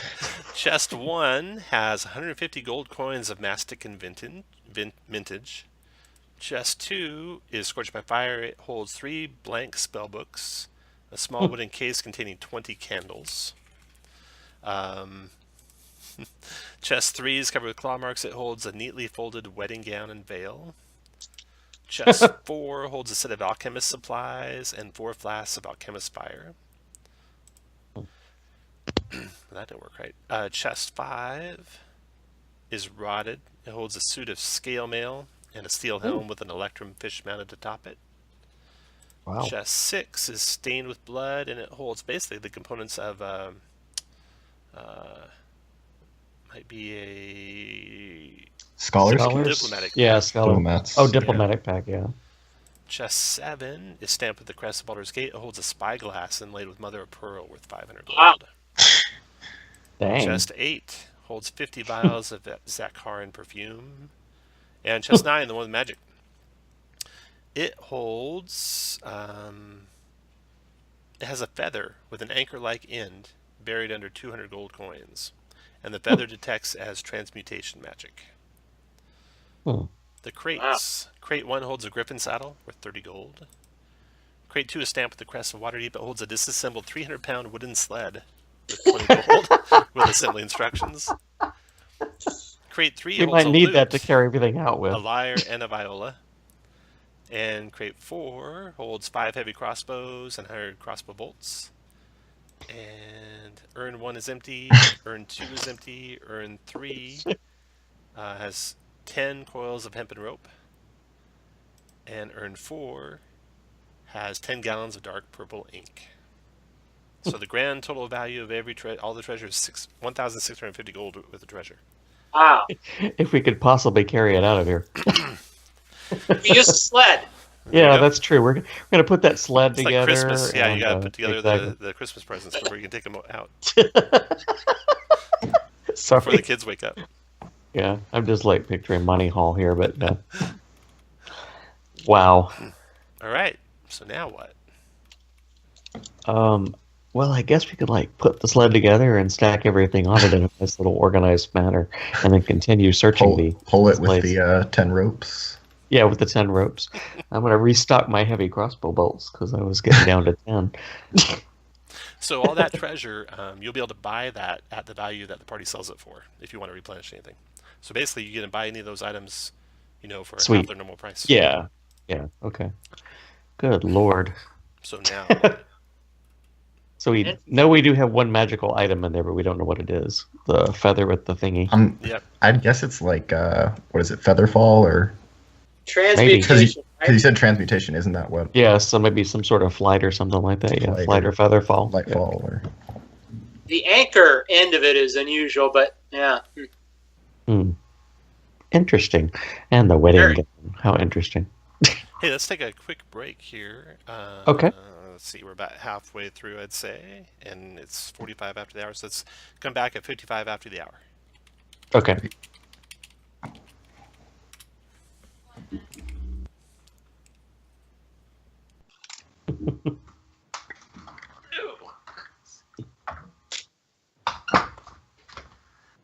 Anyone still on there? I've got a question. If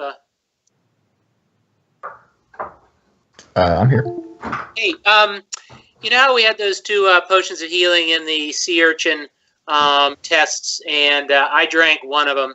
When something like that happens, do I need to log it as I gained it and then used it? When you use it in game and you haven't really divided it up, do you know? I feel like you wouldn't. I feel like that would count as the same as if you had just never found it, right? Because you didn't start or end the adventure with it. Yeah, we didn't roll for it. I guess that would be a DM question. Yeah, what was the question? I missed it too. The question was just, those two potions of healing in the sea urchin tests. How I used one. We didn't divide them up. We didn't roll for them or anything like that. I used one. Do I need to log that? No. For today's session, I gained this. I used it. All that stuff. Nah, I mean, I do. Usually I'll put down and say, found potion of healing, use potion of healing. But that's just from my records. Okay, yeah. It's really only what's being added to your inventory without you having to purchase it. Got it. Thank you. Yeah, I'm pretty math conscious on all my stuff. It's like I'm always constantly, purchase 2 things, minus 100 gold, adding gold from adventure, blah, blah, blah. I just, it's the first time I played this 5th edition online, and the whole log idea is, I want to keep it to help remind me of what I did, but I also don't want to just add superfluous stuff that doesn't mean anything. Yeah, they want to make sure that you're not cheating, basically, but there's a good site. There's a good site called Adventures Log. Hang on a second. Let me see if I can find the link for it. It's going to keep trying to show me mine, but I like it better than the one that's on AL Online Tools. I think the logs on AL Online Tools are too hard to do. They're pain in the ass. I gave up on that. Tom just, told me to write it down and. Well, I actually don't mind this site. This site I like a lot. Let me give you the link to it real quick. I like it just because I can do my Dungeon Master's logs on it too. Okay. And then apply my DM logs to my tunes. So like this. If you want to see my detail of one of my logs, here I'll show you. Right on. Adventures League log. Got it. Cool. Yeah. And here's one of mine. So you can see the detail level that I do. It's kind of annoying.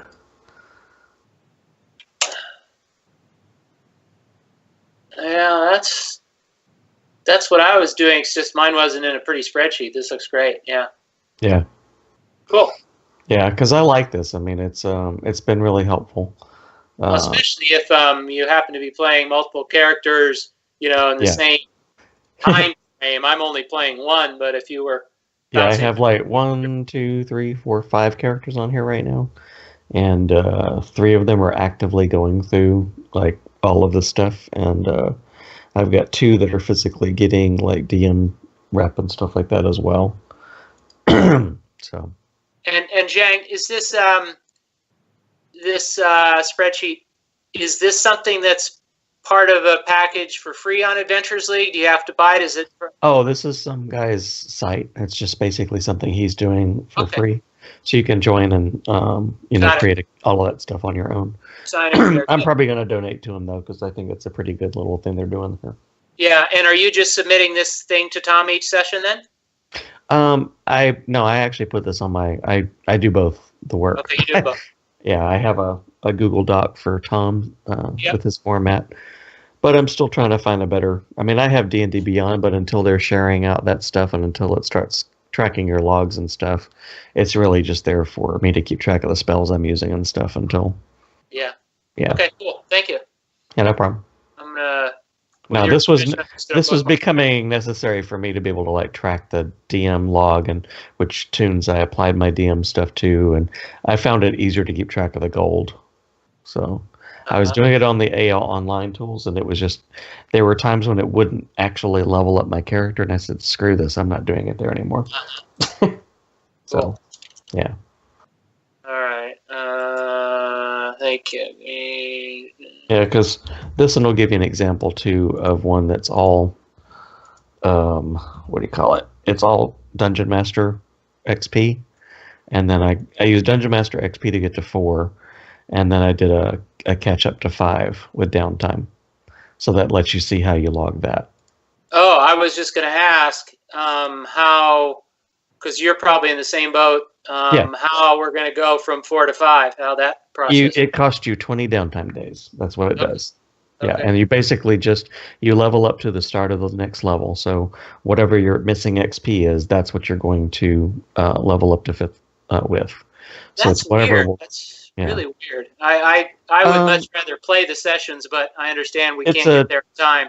It's a tier thing. If you tier 1 is 1 to 4, and if you want to get on to level 5 and play with other people at level 5, or there is nothing else to do inside the season 7 on level on the tier 1, then you want to go to tier 2 with the 20 downtime days. And I think jumping from tier 2 to tier 3 is 40 or 50 downtime days. Okay. Now remember, when you do your downtime days, you also have to charge yourself how many gold pieces it costs you to do that at a living expense. Yeah, so, but we haven't done that yet, at least with these characters. We haven't had any. You won't until you do this. Got it. So, okay. Yeah. And if you look at mine on that Pyewacket, like I said, 20 downtime days, and it actually should be 2 gold pieces a day, because it's actually sent me the second link. Yeah, that should be 20 gold pieces a day, not or 2 gold pieces a day, not 1. Oh, cool. I'm fixing that now. Have you played that one session with I think her name was Amy or something? I've been looking. Yeah. I haven't seen anything else run by her. I haven't seen anything else that I could even join, because it was either the levels or using not Roll20. What's the other one? Fantasy Grounds. I haven't tried any of these. Have you used any of the other things? I skipped all the Fantasy Grounds stuff. I basically just filter it off when I look at the AL online tools. I just don't even look at anything that isn't Roll20, because I don't want to log into another system and set it up. That's my feeling at this point too. But I got into. I mean, that's the thing with these characters. We're kind of locked because we only really can do the 1 to 4 stuff. So the tier 1 stuff. Now, what I did do was, like with Zhang, my paladin, I ran that Cellar of Death with Amy, and then I ran a couple of the stuff we've ran. I just basically, I tell the DM right at the beginning, I say, I've ran this before in another tune, so I can't help with any investigation, or like I ran, Whispers in the Dark, so I could not help with any of the solving, puzzle solving. Yeah, I understand. Right, exactly. What we ended up doing was, since 4 of us had actually done that and only 1 person hadn't, he basically had us all run a wisdom check, and if it was above a 10, then we solved one of the riddles. So that's how we worked it, because you still had to get through. You couldn't, you couldn't leave it all on 1 person. So, no. Yeah. Okay. And I'm running with that same character. I also did the Walk in the Park, that one. And then I'm doing Pyewacket's jumping. I went ahead and just jumped both of those, the Paladin and the Pyewacket, to level 5. So I'll be doing a bunch of the tier 2 stuff, mostly just to get a feel for it. But I'm trying not to do it before we run it. So Yeah, I see. Okay. and basically just keep an eye on it and just sign up. So I'm going to be running like tier 1 season 7 stuff to start, but I'm also planning on running. I want to go back and do some of the earlier seasons. And you have not posted anything yet, have you, Jim? I haven't seen. I have not yet. No, I won't be doing that until January. I've got to see where I have a group that does meetups here in town, and my meetups are twice a month on Thursdays, first and third, and we're working out what day they're going to be doing their meetups on, and I have to go to I'll some definitely keep an eye out for your games. That's great. Thank you. No problem. Yeah, I'm only going to be doing tier 1. I'm probably not going to do tier 2 for a while. So. Okay, so we can get started again. Have you guys decided where you're going to go? You gather up all the treasure in a semi-manageable form. Now where to? Yeah, because the only way out of this room South is south. Yeah. Or I said we go back through the caves. Okay. Check out the caves. Okay, lead the East way. and then Lead the way, south. Brack. All right, You Brack's just headed wanna back open in the that door. caves. You just want Yep. to keep opening that door is all. The caves, you come to the end of them and find nothing else in the southern cave. No Zorn monsters jumping out of the water. No, that Zorn stays away from you guys. Any No sea monsters popping out of the water here. tracks or refuse, anything in this chamber? Nope, nothing makes its own That's- here except maybe that Zorn. Okay. Okay. Well, I doubt we're going to be able to get our chest of goodies across that bridge. So we're probably going to have to figure out how that trap is set. What do you call it? We'll head south. dismantled. Yeah. Triggered. Which We'll way, just- Brack? Which door? South. Oh, and I'm going to put Yeah. to indicate that you're actually wearing your holy symbol. I'm going to put a number 1 on that icon. All right. There you Let's Okay. see. Left this way. go. Left door is okay. Or You looking. see, right as you're looking at it. Left if you're walking in. you bet. Okay, so you see this room ahead of you here, and inside is a cage. Hanging by a chain from the ceiling of this dark room is an old diver's cage with barnacles clinging to it. The cage is 8 feet tall, 5 feet in diameter, and dangles about 2 feet off the floor. There's tattered rugs and splayed out before it. There's bare shelves and painted clay urns lining the walls, all covered in dust and cobwebs. Use a mage hand to poke those urns. See if they're Yeah. Knock 'em Yes. over. All right, you knock the dust either off. that or You knock the dust either off. that or your- we could tell a joke. See if they laugh. You knock the dust off the urns, they don't come alive.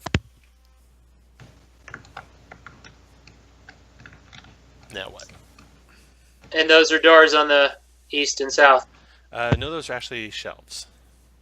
Sorry. All right. Let's. Mr. Cleric, is anything in here magical? Yeah, we'll use detect magic and see if anything is speaking to me. Negative. No magic. All right. Hey, Check can out we that. investigate the diver spell? Yeah. All right. First things Roll first. initiative. I'm gonna back you guys up. You're all kind of moving in together into the room. When you're like searching as you go, the actual rug in front of you rears up and attacks. Knew it. Roll Damn initiative. it. Jeez Louise.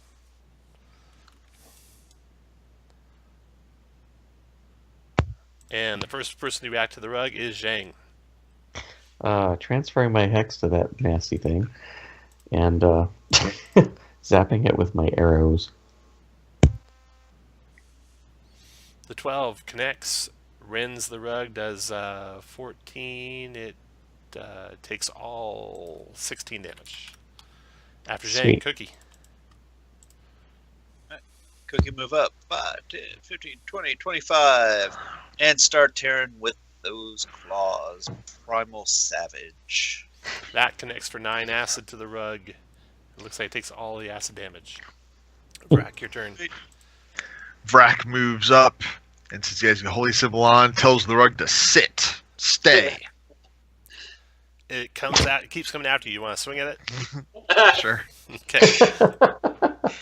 You In self-defense, you're not able to bring your axe to bear before the rug comes down over the top of you, Vrak. And tries to smother you, but you shove it, you shrug it off your shoulders, and Gizmo, your turn. I'll just hop here and rapier it. Gizmo runs it through. 16. Holy puts crap. a big gaping hole in the thing, and it falls to the ground. All right. Whew. You search the other rugs carefully, poke them and prod them. They don't come alive. Okay. You get So the other close one to this doesn't happen to diver's be a cage. flying carpet, does it? No, not a flying Okay. carpet. You get close to that diver's cage. Let's see here. You are in. Okay, so you get close to the diver's cage. When a ghostly form materializes inside the cage. It looks to be a merfolk. It's got gills, webbed feet, webbed hands, but humanoid generally in appearance. Not devilish like a Sahagin. More kindly looking than that. Like a Triton? It just nods at you, like a nod of appreciation, and then disappears. Is the cage locked? Laid to rest. You guys actually laid this ghost Rest to in rest peace. by destroying Okay. I that was gonna say we could unlock the diver's bell if we wanted to and let him free. Nope. By destroying that slug, you got him freed. Sweet. He just nods his appreciation. You guys search the room carefully after he disappears, and he did leave one thing behind. Let's see here. When the ghost is laid to rest, it leaves behind a pearlescent conch shell that weighs about 2 pounds. It has evocation magic on it. Ooh. Wow. Guess we're gonna have to identify all this at the end, so I can throw that in my bags for right We're now. now to Vrak. Oh, just go across the hall to this other door. All right. The other room. More rugs. And Stab him! This dark room contains a 7-foot-tall glass statue of a scowling woman with octopus tentacles for arms emerging from dark ocean waves. 3 dusty rugs lie at the statue's base. You poke and prod the rugs from afar with your mage hand, and they're not alive, unlike the previous one. We've seen that maybe 3 different representations of the woman, sometimes with waves, sometimes with octopus tentacles. Do I think they're all the same Umberly, just different facets or manifestations of her? Maybe. You're not positive. You haven't studied those strange human religions Yeah. enough. Just curious. If you can someone raise their holy symbol up to it? Maybe that'll. Oh, sure. What? Vrak will walk in, holy symbol, held out. Nothing happens to you, Vrak, and also when you get close, you can see that the statue is hollow. It's made out of glass or crystal, and it's filled with water. Are there any fish swimming? Are there any fish swimming in it? Nope. I'm disappointed. Anything else swimming in it? Nope, nothing swimming in it. Be horrible to watch. Karanger, is it magic? No magic even. I want to break it open, but I'm afraid that's not water inside of it. Yeah, exactly. Yeah. All right. So, now what? Come back. I'll look at these blood stains. We got to try to figure out if we can figure out where the trigger is. You search and search and search, and you see mechanism to disable and nothing that would trigger those blocks to move.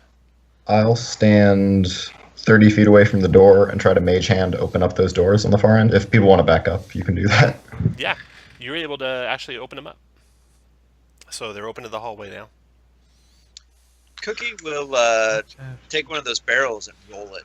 Okay. It rolls right on into the hallway. No problem. Do we want to try to... I guess mage hand can only lift 10 pounds or something. Right. I was going to say try to push the sled across and then go around ourselves. Let's see. How far can you jump with a running jump? Strength score. Strength score in feet. I might give you a couple more feet with a high athletics check. 5, 10, 15, 20. But Trangar begs everyone to come up with a different solution. The running jump is not. No? You guys do Let's carefully use search. You barrels carefully of search the Slug. floor and the ceiling too. You see no pressure plates. You see nothing on the ceiling. Maybe it has to do with maybe if you're wearing the holy symbol, it's safe. Yeah, maybe. So yeah, holy symbol people walk away. So Brock will move down here to the south Here's a question for was it Gizmo who opened the door? Yes. Did they open to the south towards us, or did they open north back into the first hallway? Tom, I'm checking. can you, okay. I remember it said. I mean, they'd probably have to open towards the hallway if there Yeah, are I crushers. agree. I would think, but I was just trying to work on the mechanism here. Yeah. Yep. The doors to the south have hinges. This side of the hallway open into the hallway. Yeah. Okay. All right, Because otherwise, now try to roll a barrel in. Yeah. Yeah, you did. You rolled a barrel through, and it rolled right into the hallway. I know. Well, now Vrock moves away since he had the holy symbol. Oh, gotcha. Tells to roll another one in. Okay. It rolls right on through. Maybe it takes living things. Yeah. Can anyone conjure something? Hey, Cookie, do you have any small vermin there in your beard you could throw them through? Well, since Misty Step is a bonus action, it's probably like a really fast cast, right? We're not at that point yet. I'm not sure I'd bet my life on that. Okay. Yeah. Bye-bye, Jags. Bam. Well, here's the weird thing, guys. Why do we really care? Unless there's a secret passageway behind the moving walls. We know where it's going. We can't get the treasure. Treasure out of here. That's the only. It's purely for extraction. I thought it was exploration. I got it. Mm-hmm. Oh no, it's the only way to extract our treasure from this horrible place. We don't want to go over the bridge. And we don't want to go don't go over the bridge. Yeah. It's the only way to extract us out of here. No, we could go all the way back around the other way. We can. Wait, No. To do what? The bridge just leads over to the room we teleported You're right. into. Yeah, he's right. Right. We can only get across by teleporting, so we do have to open this, even if we don't get Yeah, the Yeah. treasure. got it. Sorry about that. We have a There double door right was there. there was one window behind the garden or the bathroom, but yeah, nothing else. Huh? No other way.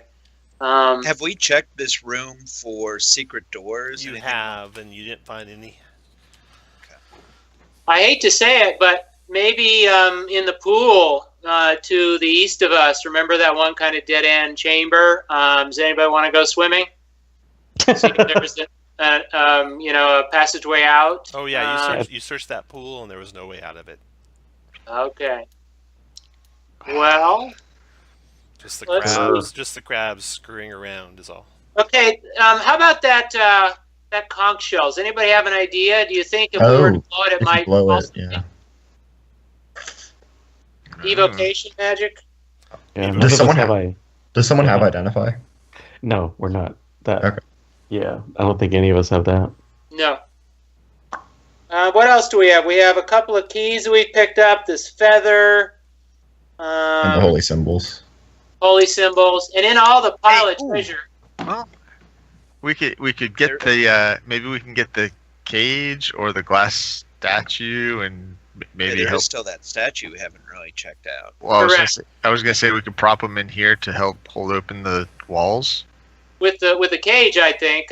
Glass statue. I just have an aversion to destroying. What A holy symbol that probably might a safe- possibly create something horrible. Oh yeah. Yeah. Yeah, I'm sensing water weird or. I'm sensing weirdness. But maybe we can use the cage to prop open the and walls. all these empty boxes and barrels and stuff. Yeah, Since we know those won't set them off. I agree. Let's try the cage. That's true. If we just kept pushing stuff on there that was heavier and heavier, at some point. But you said there's no pressure plates at all. Nothing. Of course, Well, none of didn't us have see- actually done like an actual investigation check, though. We haven't gone within that 20 feet there, the 20 by 20, right? We walked up to No one's gone in Jang. there. Yeah, I give you 20 on the investigation check and the perception check. It's Okay. It's like you rolled a 20. You search carefully enough.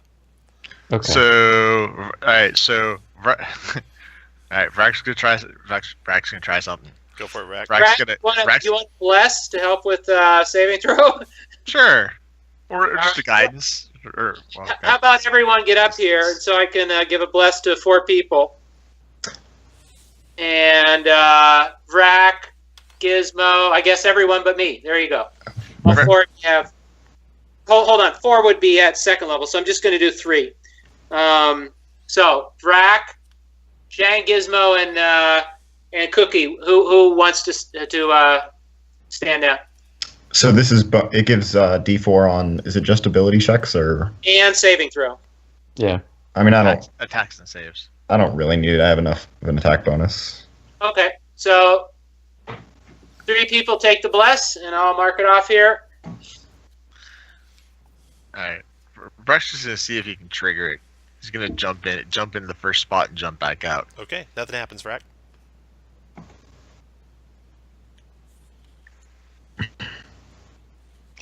The door's open, right, with the mage in? Yeah, the doors are open. I am going to dash through. All right, you step there, and the walls crush in on you. Don't do anything yet. You luckily have a bless going. This is what happens. So those walls come crushing in at breakneck pace. And let's see. I have Misty Step prepared. 18 blocks. 42 bludgeoning damage. If it reduces you to 0, it crushes you to a pulp and kills you. 13 dex save negates. Want to use your inspiration? Do you have inspiration? Yes, I do have inspiration. Probably want to use it. Yeah, I think so. Holy crap, who would do such a horrible thing? Oh, good thing you used it. You jump back out just in time. The blocks block off the exit. It takes about a minute, and then they retract back into the walls. Wow. Okay, new plan. Oh no! I have a plan. So, Vrack steps here. Nothing happens. Get in the cage and roll through. Vrack walks all the way across. Nothing happens. Vrack takes off the holy symbol and throws it back across to the rest of the people. Nothing happens. Okay, I'm going to put it on now. Okay. And I'm going to cross. All right. You get across safely. And you do that with the rest of you? Yeah. All right. Well, you can get through as long as you're wearing that holy symbol. You're safe. Do we want to set up the sled so we can pull it through? Sure. Yeah, you can do. Yeah. You can Okay. all We'll figure out, no toss problem. the ropes over and figure out how to pull it out. Karanger, you have any objection to wearing a holy symbol of Umberly as you walk across? At this stage, I'm going to do it. Okay. You get out. You can say a 700 Hail Marys later. That's right. Martin Hammer doing, he understands. All right. You are out. Boy, you guys were that close to death there for one of you guys. Like I said, my Raven Queen saved me on that one. Jeez. Holy crap. And But it would have kills been you. a quick You're just bye-bye instantly dead. Zhang. Yeah. Yeah. All right. So, yeah, you got those 2 doors. So you want to go through Single the door. All right. Yeah. You find a kitchen. I believe, yeah, kitchen and storage. Oh, I guess before we do that, we should have probably actually gone back, dragged the. Well, we had ropes on the sled. We said we did. Yeah. Okay, cool. So you search the kitchen. You don't find anything else in there. Just no treasure in there. All right. Tom, how do I add a 1 to the green dot, the yellow dot, to make it to show that I'm wearing it? You hover over it and you type the number 1.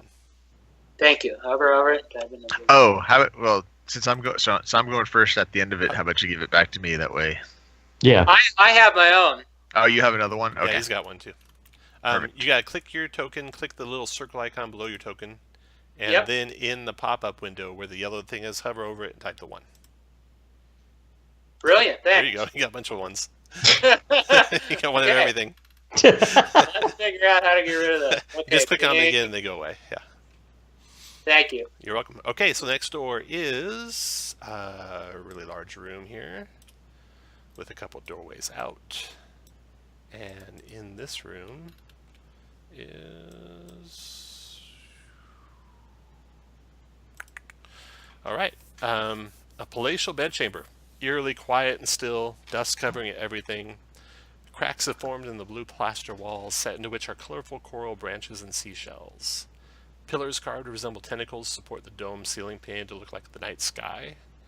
A large bed stands atop a wide dais, the bed's wooden frame carved to resemble surging waves. I'm sure there can't be anything bad in here. No, not at all. Magic. Hold on, Brack. Just in case. Okay. You guys want to wait? Detect magic. Okay, In you front of me. detect magic.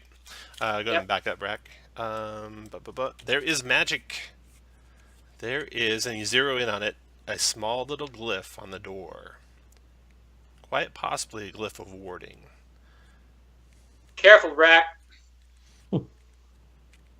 Okay. Point it up to everyone, of course. You guys carefully look at it. You roguely types, and you don't know of any way to get rid of it without a dispel magic spell.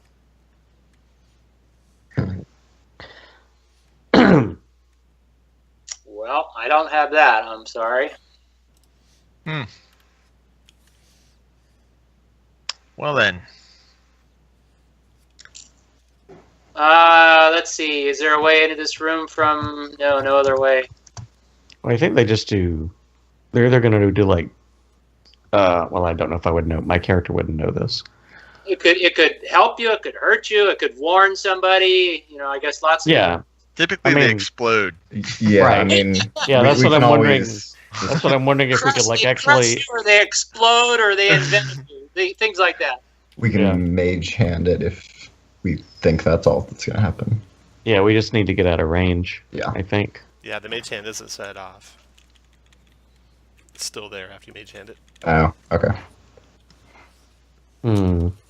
Well, once again, perhaps the holy symbol of Umberlee will be the key to bliss.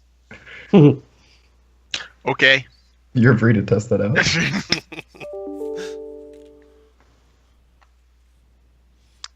You know what? That's a great idea.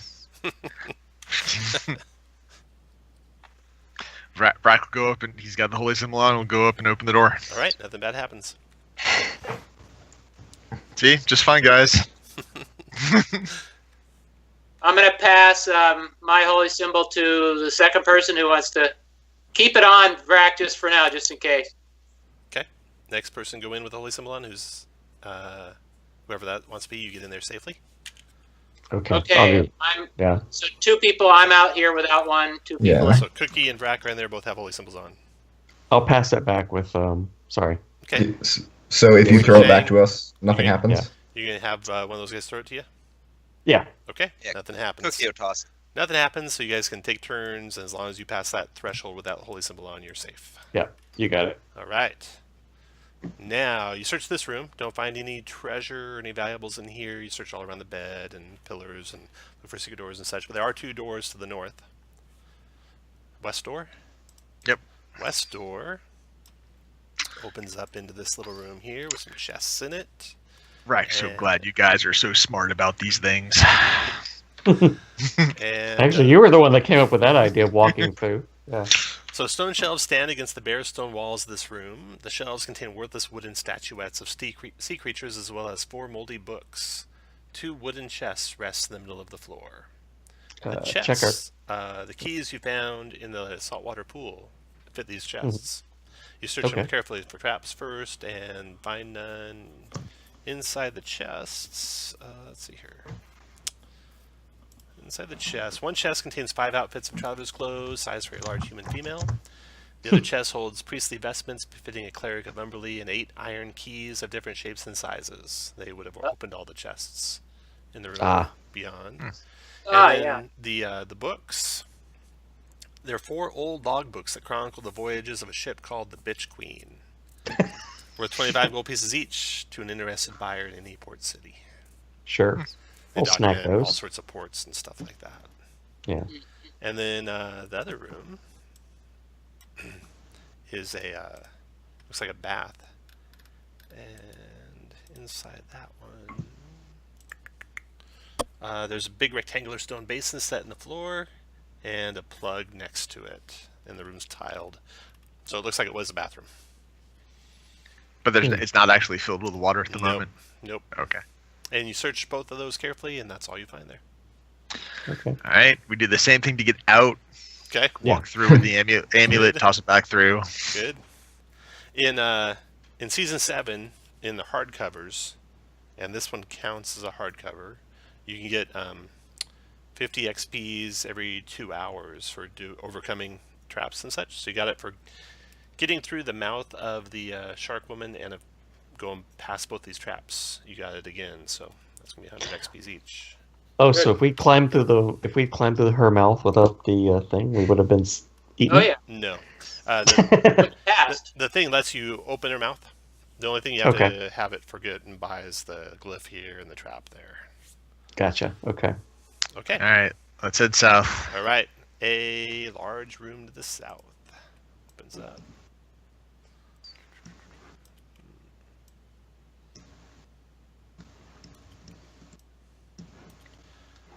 And inside, you see more of those nefarious clay urns that you hate. Yeah. And rugs. And rugs. And pillars. Pillars. All the worst things. The furnishings here have deteriorated with age. The plastered walls are peeling, and tropical birds have made nests in the cracked ceiling. A staircase flanked by marble pillars climbs to a raised stone platform, decorated with tattered rugs, cushions, and tapestries. About the room are 3 clay urns painted with images of sharks and octopuses, and 2 rotted couches. And this all looks out. Yeah, there's one window out of this room that looks out onto the overgrown garden. Uh-huh. Yeah, I'm guessing these doors go out to the little patio area. Mm-hmm. You guys gonna prod those urns again like normal and those rugs like normal? Yeah, like normal. Mage hand. Yeah. All right. Go ahead and back up to where you want to be when you do that. Detect magic also when I enter the room here, just concentrating for a moment. Gotcha. No magic. Everyone happy? Yep. Where this Yeah. going? Okay. As soon as you prod the urn, the first of the urns, little creatures jump out. Holy crap.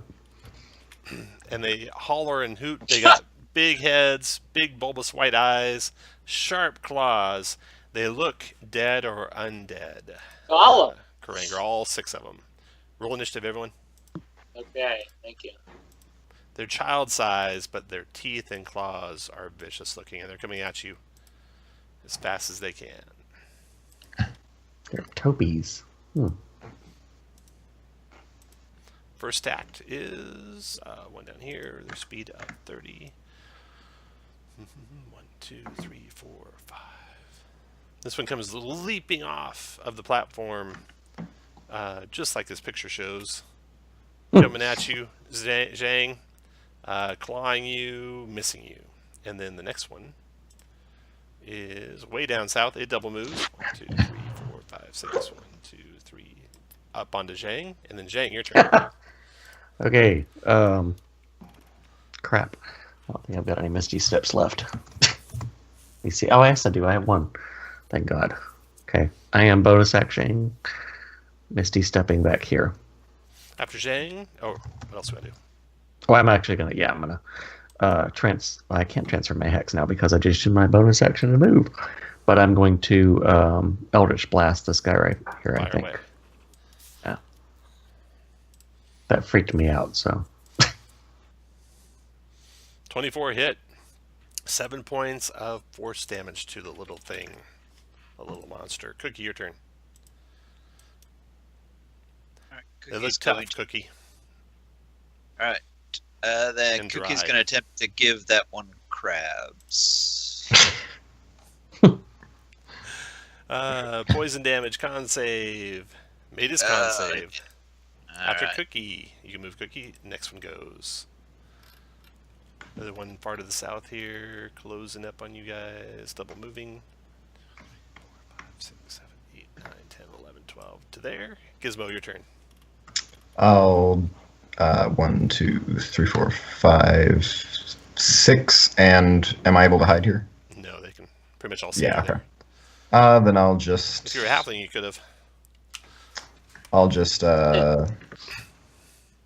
Yeah, shoot the one closest to us, the northernmost one. Okay. with a regular arrow. Ooh, nice hit. Oh. And yeah. 11 plus 16, so 27.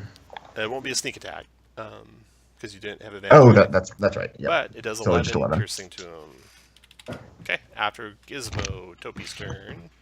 This one is to the south, closing on you guys. Yep. 1, 2, 3, 4, 5, 6, 7, 8, 9, 10, 11. Closes up here on Vrak. Vrak, your turn. Oh, well, I guess I will swing at that one then. 15 for 8. 15 connects, 8 points damage to him. After Vrak. The close ones finally go. Okay, this one will just close on Vrak here. Claw you, Vrak. Missing. And then this one also closes on Vrak and claws him. Hitting for 5 slashing and 1 poison. Plus you are poisoned till the end of your next turn. 11 con save negates that part of it. So you are poisoned till the end of your next turn. And Karanger, your turn. He will stand forth, bear the righteous holy symbol of Martur, and You want to move closer? Let's see, you got 1, 2, 3, 4, 5, 6. So you get, the bottom 2 are out of reach, but if you move closer, you'll get at least 1 more of those guys. 20, 30. It looks like I've got them all here. Yeah, you're right. So I'm going to stay where I am. Okay.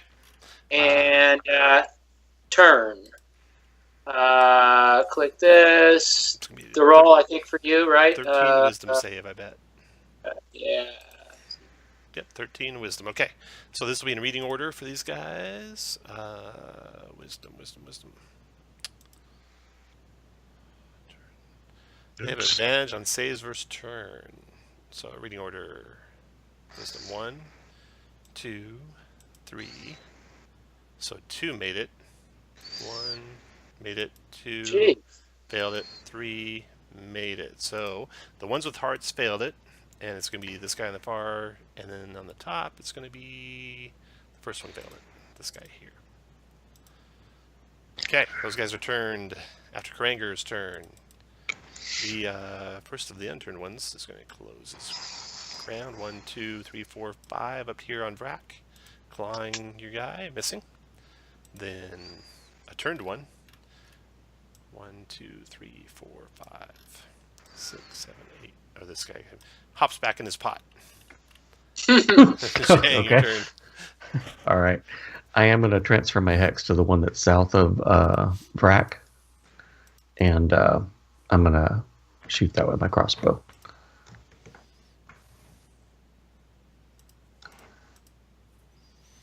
"13 missed after Zhang. Cookie. Cookie will move up 10, 15, and attempt to bite this little man. All right. Oh, missed And after Cookie. missed. Topi. This one's back here. He comes around here, attacks Cookie. Tries to bite you back. Actually, tries to claw you, Cookie. Hits you for 3 slashing. You take no poison since you're resistant. 11 con save with advantage.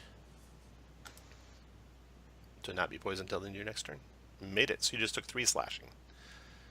And Gizmo, your turn. I'll shoot the injured one, the most injured one. Okay. You can get in the corner now if you want to go hide. Oh, would you let me do that? Yeah, you're within reach. Okay. Never mind. Okay, so the 8 is a miss. And then the Topies go. Alright. This guy's turned. You want to attack him, Brack? Yes, indeed. Go for it. Although I have disadvantage because I'm poisoned. You do. 14 for You 14. connect. 14. That's a DC 19 undead fortitude save. It goes down. Alright. After Vrak, Vrak, your turn. All right. The other wounded one to my southeast. 6 Miss. missed. And you're no longer poisoned. Topi's Okay. turn. The one to the south in between you and Cookie will attack you, Vrak. 18. That will hit. 4 slashing, 2 poison, another con save. And you're poisoned Yeah. again. Make these con saves for anything. And then the one due south of you attacks with a claw. That's Misses. first, And then yeah. Karanger, your turn. Ranger's going to do the Sacred Flame on the weak one in the middle here. All right. It dodges the flames. After Granger, that runs over Toby's turn. This one's west of Rack. It claws at your fighter. Hitting Rack for 3, slashing 2 poison. You're already poisoned, so you don't have to make the save.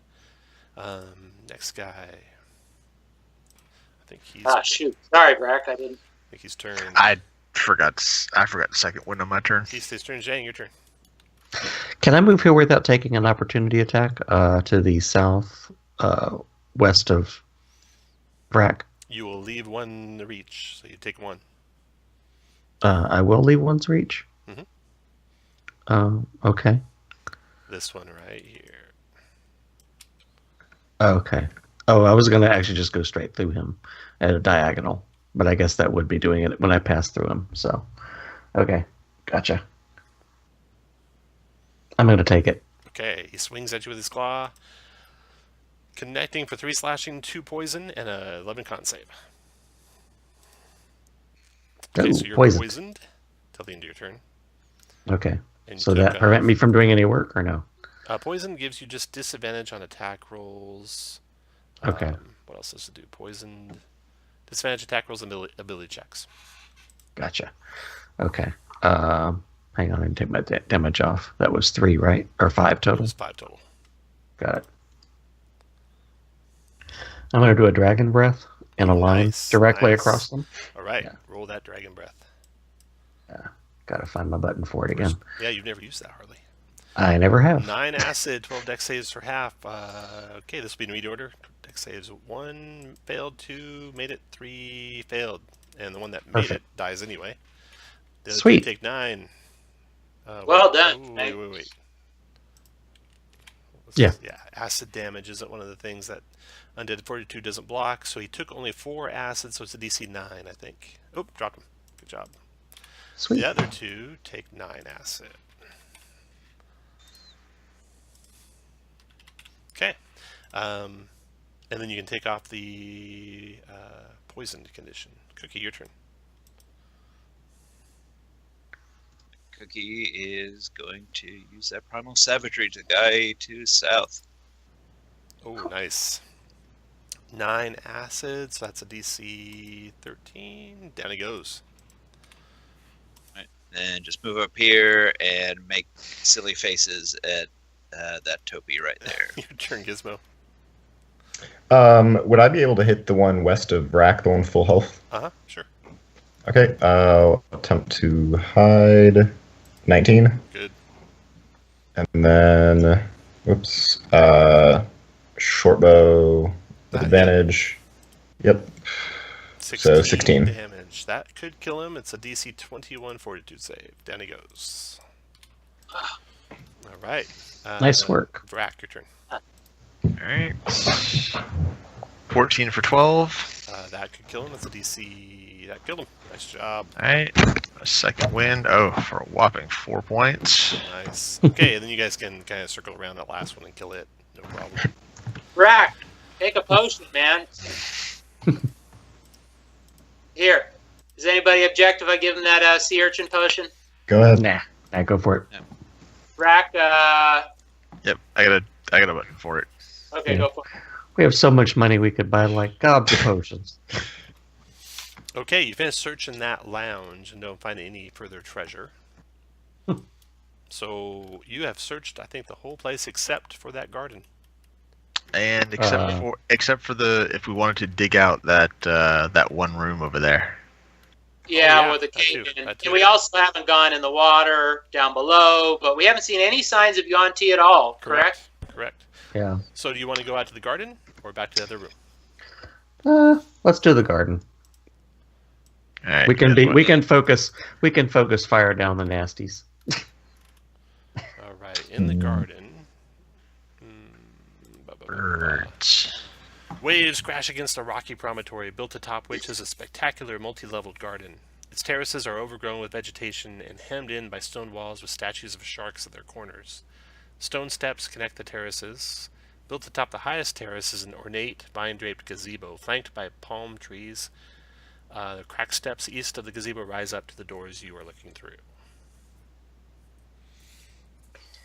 Do you want to go out and search the garden? Gonna transfer my hex to that bird first. I was gonna say, do you guys want to start like picking off birds from here so that? Yeah. All right. So that we can at least. The birds disperse. So. Okay. Oh, okay. So Oh, yes. they did? Oh, they weren't. They said, "Oh my God, scary adventurers." Tom, I'm going to recover my spell. Let's see. To recover my spell using the pearl, it's a normal action. Can I do that now rather than in combat? Yeah, oh, yeah, absolutely, yeah. Okay, so I do that. Okay. When the first of you wants to go and investigate that gazebo, go and put your guy next to the gazebo and put the rest of you guys where you're at when you're doing that. It's a giant mimic. Or something worse. It's Creeping. a gigantic eagle nest or It's a something. deadly gazebo having flashbacks. It's a purple worm. Someone shoot the gazebo for no effect. Okay. You are, of course, concerned, so you're carefully peering underneath the eaves of the gazebo, and indeed, there is something there. Lounging, taking the sun. Yeah. No, hidden up in its eaves is this disgusting-looking creature that you see when you get there. Whoa. Tell us all about it, Brack. All tentacles Holy and crap. teeth and horribleness. Roll initiative. Jeez. That thing is Yep. ugly. Looks pretty bad. It looks happy. Decapus? Decapus. Ugh. Brack is stunned Yeah. by it. So ugly. He just looks at it quizzically like, what the? Okay, Cookie. Vrack hollers out, there's something here. All right. Then Cookie is going to cast. Seasonings. Gonna cast Moonbeam on it. Okay, actually, none of you can see it unless you get adjacent to the gazebo. Then you can do it. Okay. What the heck? I'll move closer to it. Yeah. Ah. Moonbeam. Then- Okay, you bathe it in the radiant light of the moon, and it just like shines out from inside the gazebo all around. Beautiful. Alrighty. And you're concentrating on that, right? Concentration spell? Yep. So add a lightning bolt to your guy, and Decapus' turn. Starts his turn in the moonbeam. Click your button again. Let's see how much damage it takes. There it is. 10 radiant damage, 13 con save for half. It is not a shape changer, so no dispatch. Con save is a 6, so it takes the full 10 radiant. Okay, what else is it going to do?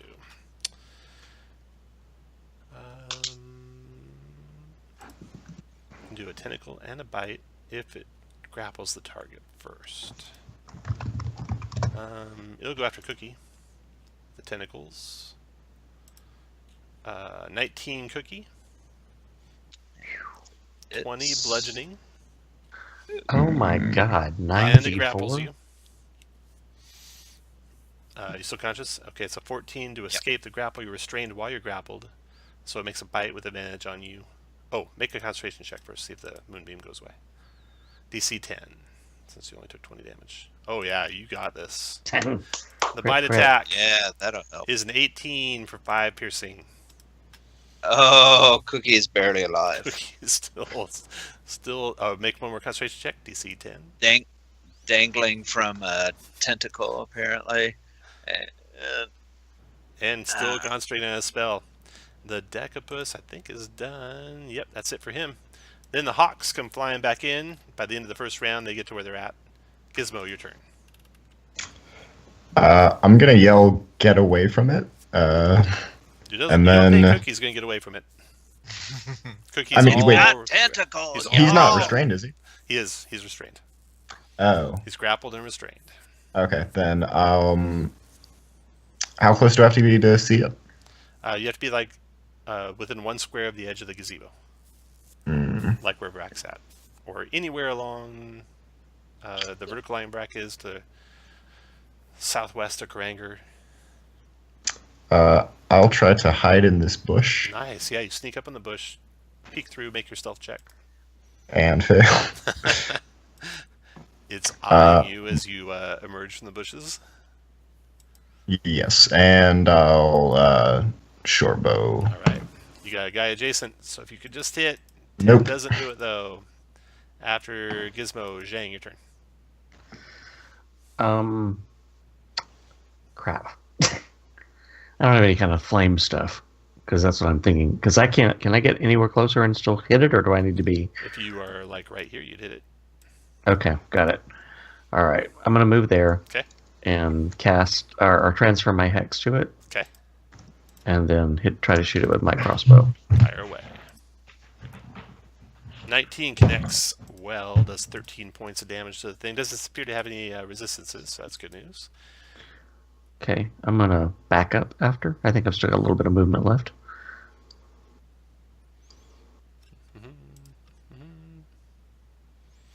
You'll be leaving its reach if you do. You still want to do that?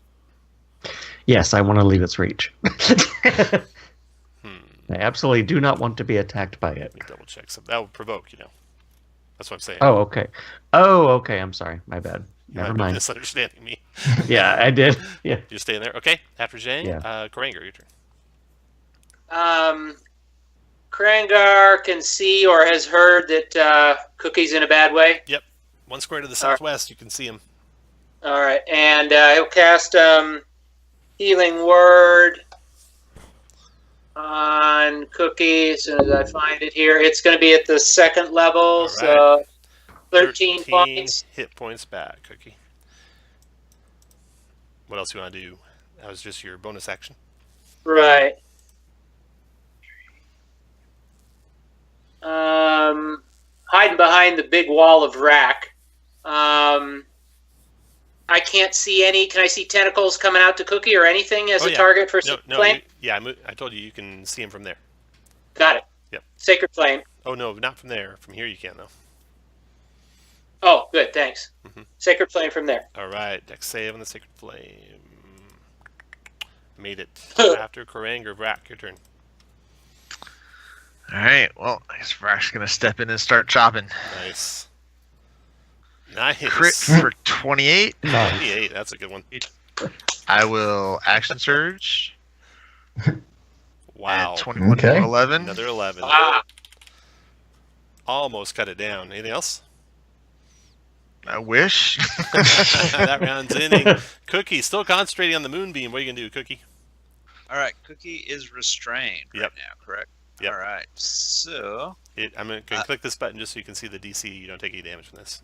It is DC 14 to escape. All right, then Cookie's going to attempt to escape and use that inspiration All right. to get out of his noodle. Athletics or acrobatics, your choice. Got to get a 14. Nice. Hey, You were out. Nice work. Well Right. done. And then that was my action, so I am not going to provoke, so I'm going to stay where I'm at. All right.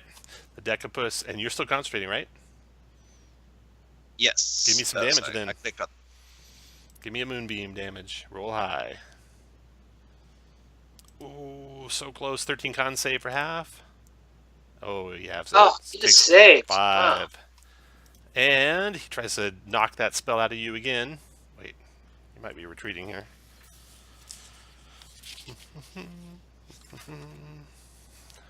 It's 14.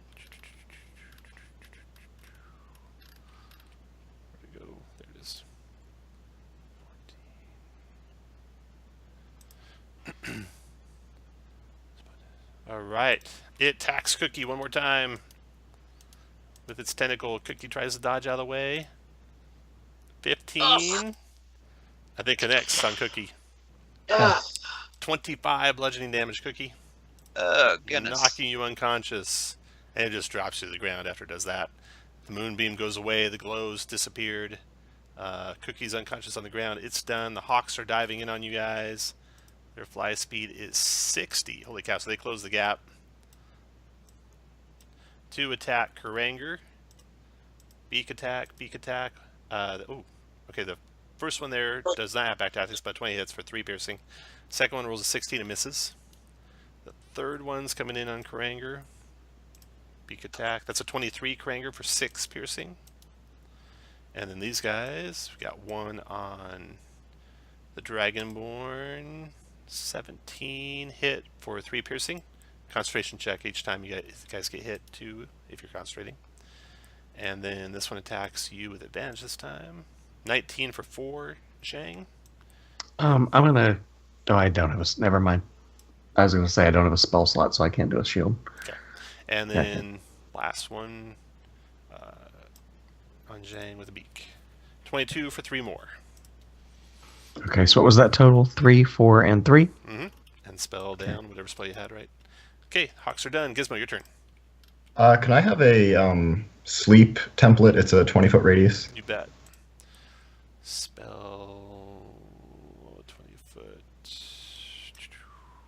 There you go. Okay, so I'll disengage and 1, 2, 3, 4, 5. I'll move back to here and get, I guess, 2 birds and the decapus. Nice. Give me some hit points. For here. 15. Roll 15 points. The birds are at 7 Couldn't drag right it a now. little. The decapus is at 8, unfortunately, so the 2 birds fall asleep. I'm just going to take them off. There we go. 2 birds down. Okay. Nicely done. Thank you, Dr. Gizmo. Zhang, your turn. I'm downing my potion of animal friendship. Does that work if they're actively attacking you? It says, for animal friendship, this spell lets you convince a beast that you mean it no harm. Choose a beast that you can see within range. It must see and hear you. If the beast's intelligence is 4 or higher, the spell fails. Okay. So, either that or it's going to be that or the potion of friendship, and it's like, or what do you call it? A So potion Zhang, of healing at this point. Go Yeah. ahead, take your action. What are you doing? Yeah, because I'm gonna go down if I don't at this point. Crap. I'm gonna give my potion of healing to right off the bat to Cookie. Nicely Well done. You done. can have inspiration on that. All right. You can also move if you like, but that might be dangerous. Yeah, yeah. Granger, your turn. Krangar is going to pay the favor back and healing word on Zhang. Okay. Nice. 9 hit points, Cookie. And it is a so 10 Zhang. Nice. Okay. What else you got, Granger? That's Sacred a bonus. Flame on the Decapus. All right. Dex save on the Decapus. It fails. It takes. Still living after your turn, Vrack. Vrack will All right. finish him. Here's hoping. Vrack 16 for connects 15. and cuts the Decapus down. Its big Yeah. body Nice. sloughs down onto the ground with a big solid plump. And the birds flee in terror, right? They don't. Unfortunately, Vrack is. What else you got, Vrack? That's it. I got nothing else. Okay, after Vrack is Cookie. Your turn. All right. Are they birds within reach? Yeah, I have them as flying, but they're actually all down low All right. because they all attack. All right, then I will attempt to bite the one closest to me. Arr, arr, arr. 23 hit that bird, does 3 damage to it. After Cookie, the Hawks go. That bird turns on you, Cookie, with his beak. Hits you for 6 piercing. 2 birds attack Zhang, miss, and 1 crit you, Zhang, for 9 piercing. 1 bird attacks Granger and misses. Birds are done. Gizmo, your turn. I'll shoot, I guess, the one that's next to both Zhang and Cookie. Or I'll hide first. That hide check is not good enough. Okay. But yeah, shoot it. That's a hit. That dropped him. And yeah, okay. After Gizmo, Zhang. I'm going to attack the one to the south of me. Okay. Yeah. Zhang, did you add your hit points from the healing? He did. Yeah, Hit again. Though. I did. You got hit Yeah, again. I got crit, yeah. Or something of that nature. Hang on a second. Here we go. Boy, that is like the worst damage ever. You're using your sword or your bow? I figure your sword, probably, right? Oh, yeah. I should probably switch to my sword. My bad. Sorry. I am closer. Great There we sword, 23. That's nice. That rips him to shreds. After Zhang, Granger. Krangar is going to use Toll for the Dead on this nearby hawk. Okay. Just hoping wisdom is easier safe. He failed that wisdom save. Toll 4 dead. I don't think I've used this much. 3 damage to him. And I'll move to. Gosh. While you're moving, Hold on. Frack, I leave. Yeah, I'll stay there. Because otherwise, attack opportunity. Frack, move here. Miss. Quickie, your turn. He moves up. 5'10", and takes a primal savage attack. 18 for 4. Nicely done. Now the Hawks attack back. This one attacks Cookie with its beak, missing. And this one attacks Krang with its beak, missing. And then you guys rip the last 2 down this round. All right. The birds are all dead. Whew. That Decapus hit hard. Yes, he did. That was ridiculously hard. Really All right, hard. Jay. Potion, Cookie, potion. Drink up. We can also short rest. Yeah, that's true. We could. Yeah, we have no spell slots left. So yeah. Yeah, I've got 1 spell slot. Period. Okay, so no potions, short rest instead? Yeah, we'll do a rest. short rest. Yeah. Let's get out of this garden, though. It's too too open. Also, you see the floor of the gazebo is littered with lizard bones, bloodhawk feathers, and 2 tortle shells. And amid the refuse, you find a ring made out of lapis lazuli. Then you can spend your hit dice after your short rest. And in fact, there's only 1 more room. And I'll just tell you what you find. So you search the rest of the place, and you search the last room here. You dig away the rubble. Yep. And inside there, you find the plastered walls of this dark room are slick with moisture and set with colorful stones, starfish shells, and coral branches. Extruding from the wall is a stone sculpture of a giant crab, its pincered arms hugging the stone basin. A trickle of water flows from the crab's mouth into the basin, and through a narrow window large enough for a goblin to crawl through is the cave in the south. Okay, let's see. The pool has magic on it. That crab pool does. You're able to identify it. When you get in it to bathe, harmless crabs come out and clean you. Aww. And if you speak a prayer to Umberly and toss in 10 gold, you can gain the ability to read the water for 24 hours. So that's what that does. The throne is also magical with detect magic. I'm just assuming you go through the whole place with detect magic at the end. Yes. The throne. If you sit in the throne, you can cast Control Weather. And as long as you remain seated, you don't have to concentrate to maintain the spell. But it ends as soon as you leave the throne.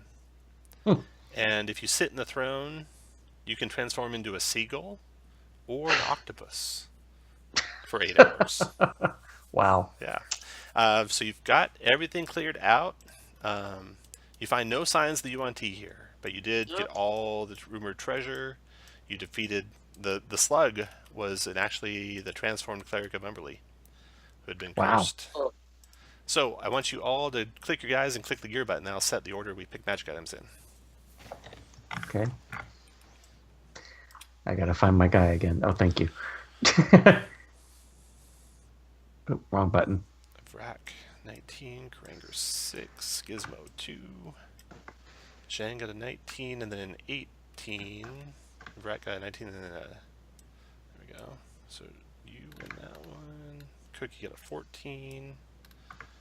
Gizmo got 2. Okay, so I think this is the order, top to bottom. Now let me tell you what your choices are.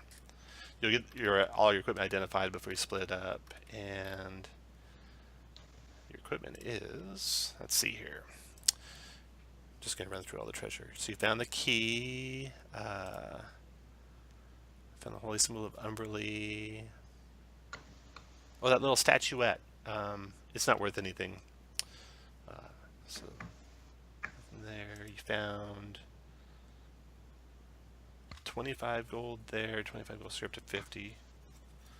And the ring isn't a magic item per se, but it causes the wearer to experience recurring nightmares.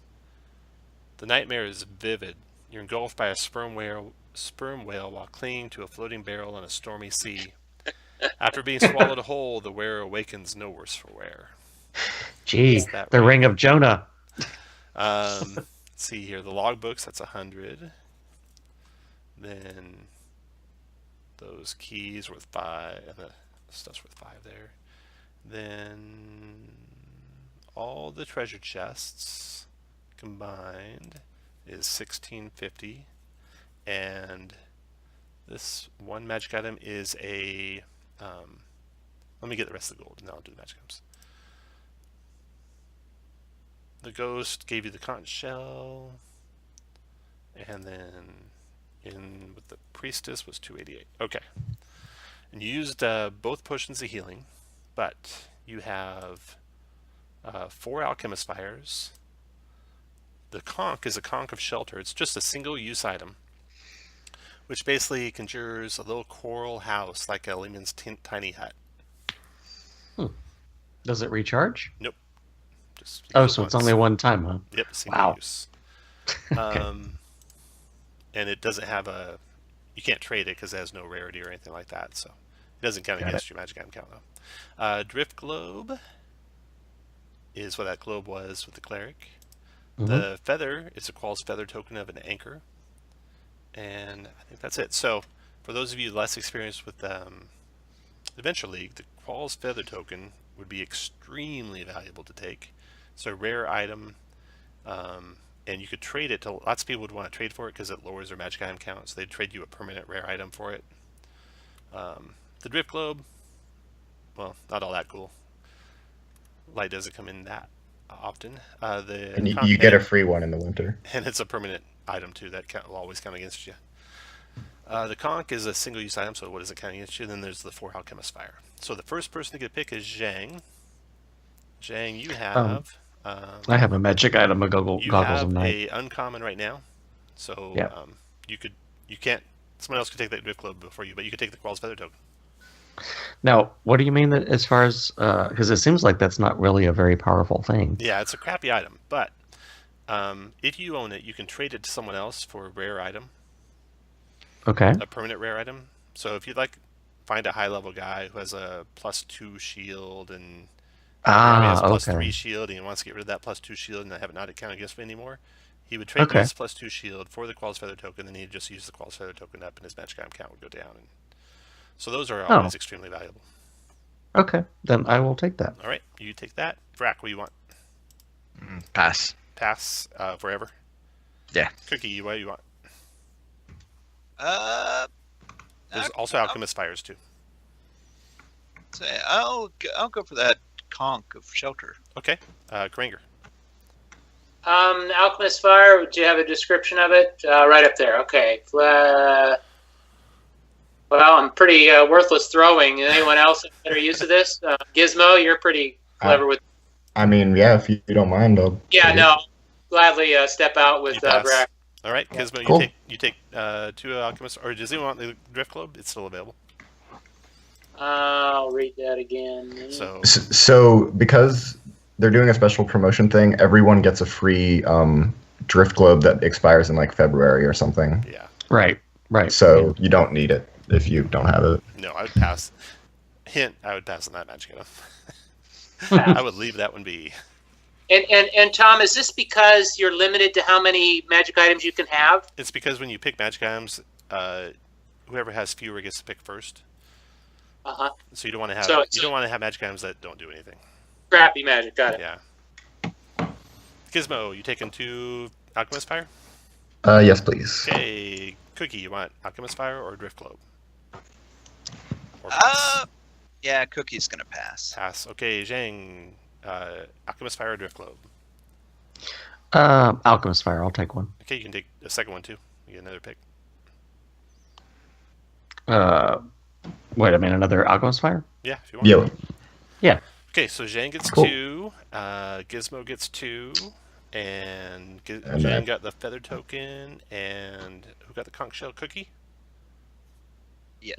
Yeah. Conch. Okay, very good. And the XPs were 1,640 each. The gold was 400 and something. Let me check here. Holy crap. Let's see. Sign us up for another Slug Temple. 419 gold each. Wow. 10 downtime days, 1 renown. That's my number. And I think that's it. Yeah, that should be it. Okay, so that was DDHC-TOA-2, the Tortle package. And you'll get a long rest at the end of this one, so if you want to cast your good berry now, you can carry over those berries for next time, maybe. If you have any good berry casters. No. And if you have any recharging items, which you're too low level to have very many of those, you'd roll to see if they recharge. How much? The pearl recharges without any roll, correct? Yep. Yeah, it gets back 1 charge a day and it only uses 1 charge, so it fully recharges. Yep. All right, guys. Thanks for playing. Tom, thanks for running. Tom. Yeah, thank you, Tom. so much. You're welcome. Yeah. I'm glad. Sorry. I'm sorry and glad that no one died with that death trap. That thing is vicious. Yeah, I'm Well, very happy that that pretty dexterity thing saved. Oh my god, that would have been 42 ugly. bludgeoning. Yeah, 44 I would have been bludgeoning, dead. 39 bludgeoning, 46 bludgeoning, 50 bludgeoning. Yeah. 50. And good call on using the Umberly holy symbols. Yeah. No, we did pretty well, actually. Yeah. Just Yeah. Whew. Oh, the teleport. So you know where I was having you roll those d6s? Mhm. is that which room? Yeah, if you rolled a 1 on the Mhm. d6, which no one did, then this Thank would God. happen. Lightning fills that whole hallway, doing 46 lightning damage to everyone in the Wow. hallway.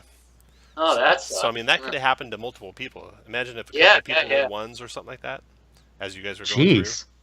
How much was the glyph of warding? That would have been like... through. Those were like all 5d6s.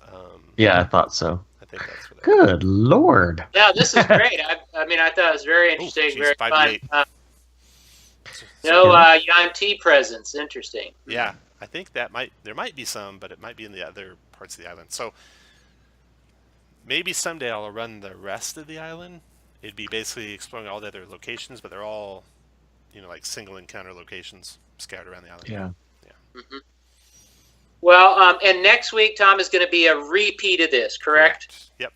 So now that for those of us who have enough XPs to hit 4th, we will do that between session catch up to get to 5th. Right. You can spend 20 downtime days and the associated cost of living to get to 5th level. Okay, and that's it? That's all we need to do? Yep. You just make a log entry as if you played an adventure, and you just name it catch up. Catch up, yeah. Okay, 20D, and then 20 days worth of our living expenses. Correct. Based on our modest for me. Okay. Yeah. Cool. Yeah, this is one of those times I'm happy mine's poor. Yeah. Well, we just garnered a bunch of cash in this one. Holy cow! This I know. Is there any advantage to having a higher standard of living? It's cooler. That's why pretty I much do it. My characters who have 10,000 gold pieces each are all wealthy. Yeah. Why? Well, when I read it's funny how I hear people complain about, we have nothing to spend our gold on, and then they have poor lifestyle. It's like, why don't you roleplay a little bit? Would you really be poor lifestyle if you had that much gold? Exactly. I'm saving my money for a mithril chainmail piece of armor. There's no, as far as I know, there's no mechanical benefit. Yeah. Well, thank you, and nice to meet. I guess Chris and Chris are both new, huh? Right on. Yep. Yeah. Nice to meet y'all. Chris, nice Chris has meeting played you. before. Chris, Yeah, good to see you again, Gizmo. the pirate. Yep. Huh? I don't think I've had the good fortune to play them. Good. All right, so Tom, a couple weeks until the series resumes, right? Right. So I'm going to be running the first tier 2 on January 5th, and I'll post the adventure on the 29th, Friday the 29th at 7:45 p.m. Central Time for sign up. All right. Great. Cool. Ew, thanks Thanks everyone. very much for sneaking Good this in game. here. You bet. Thank you. Thanks, Night. Tom. Y'all Y'all take care. Happy holidays, everybody. Take care. Happy Happy holidays.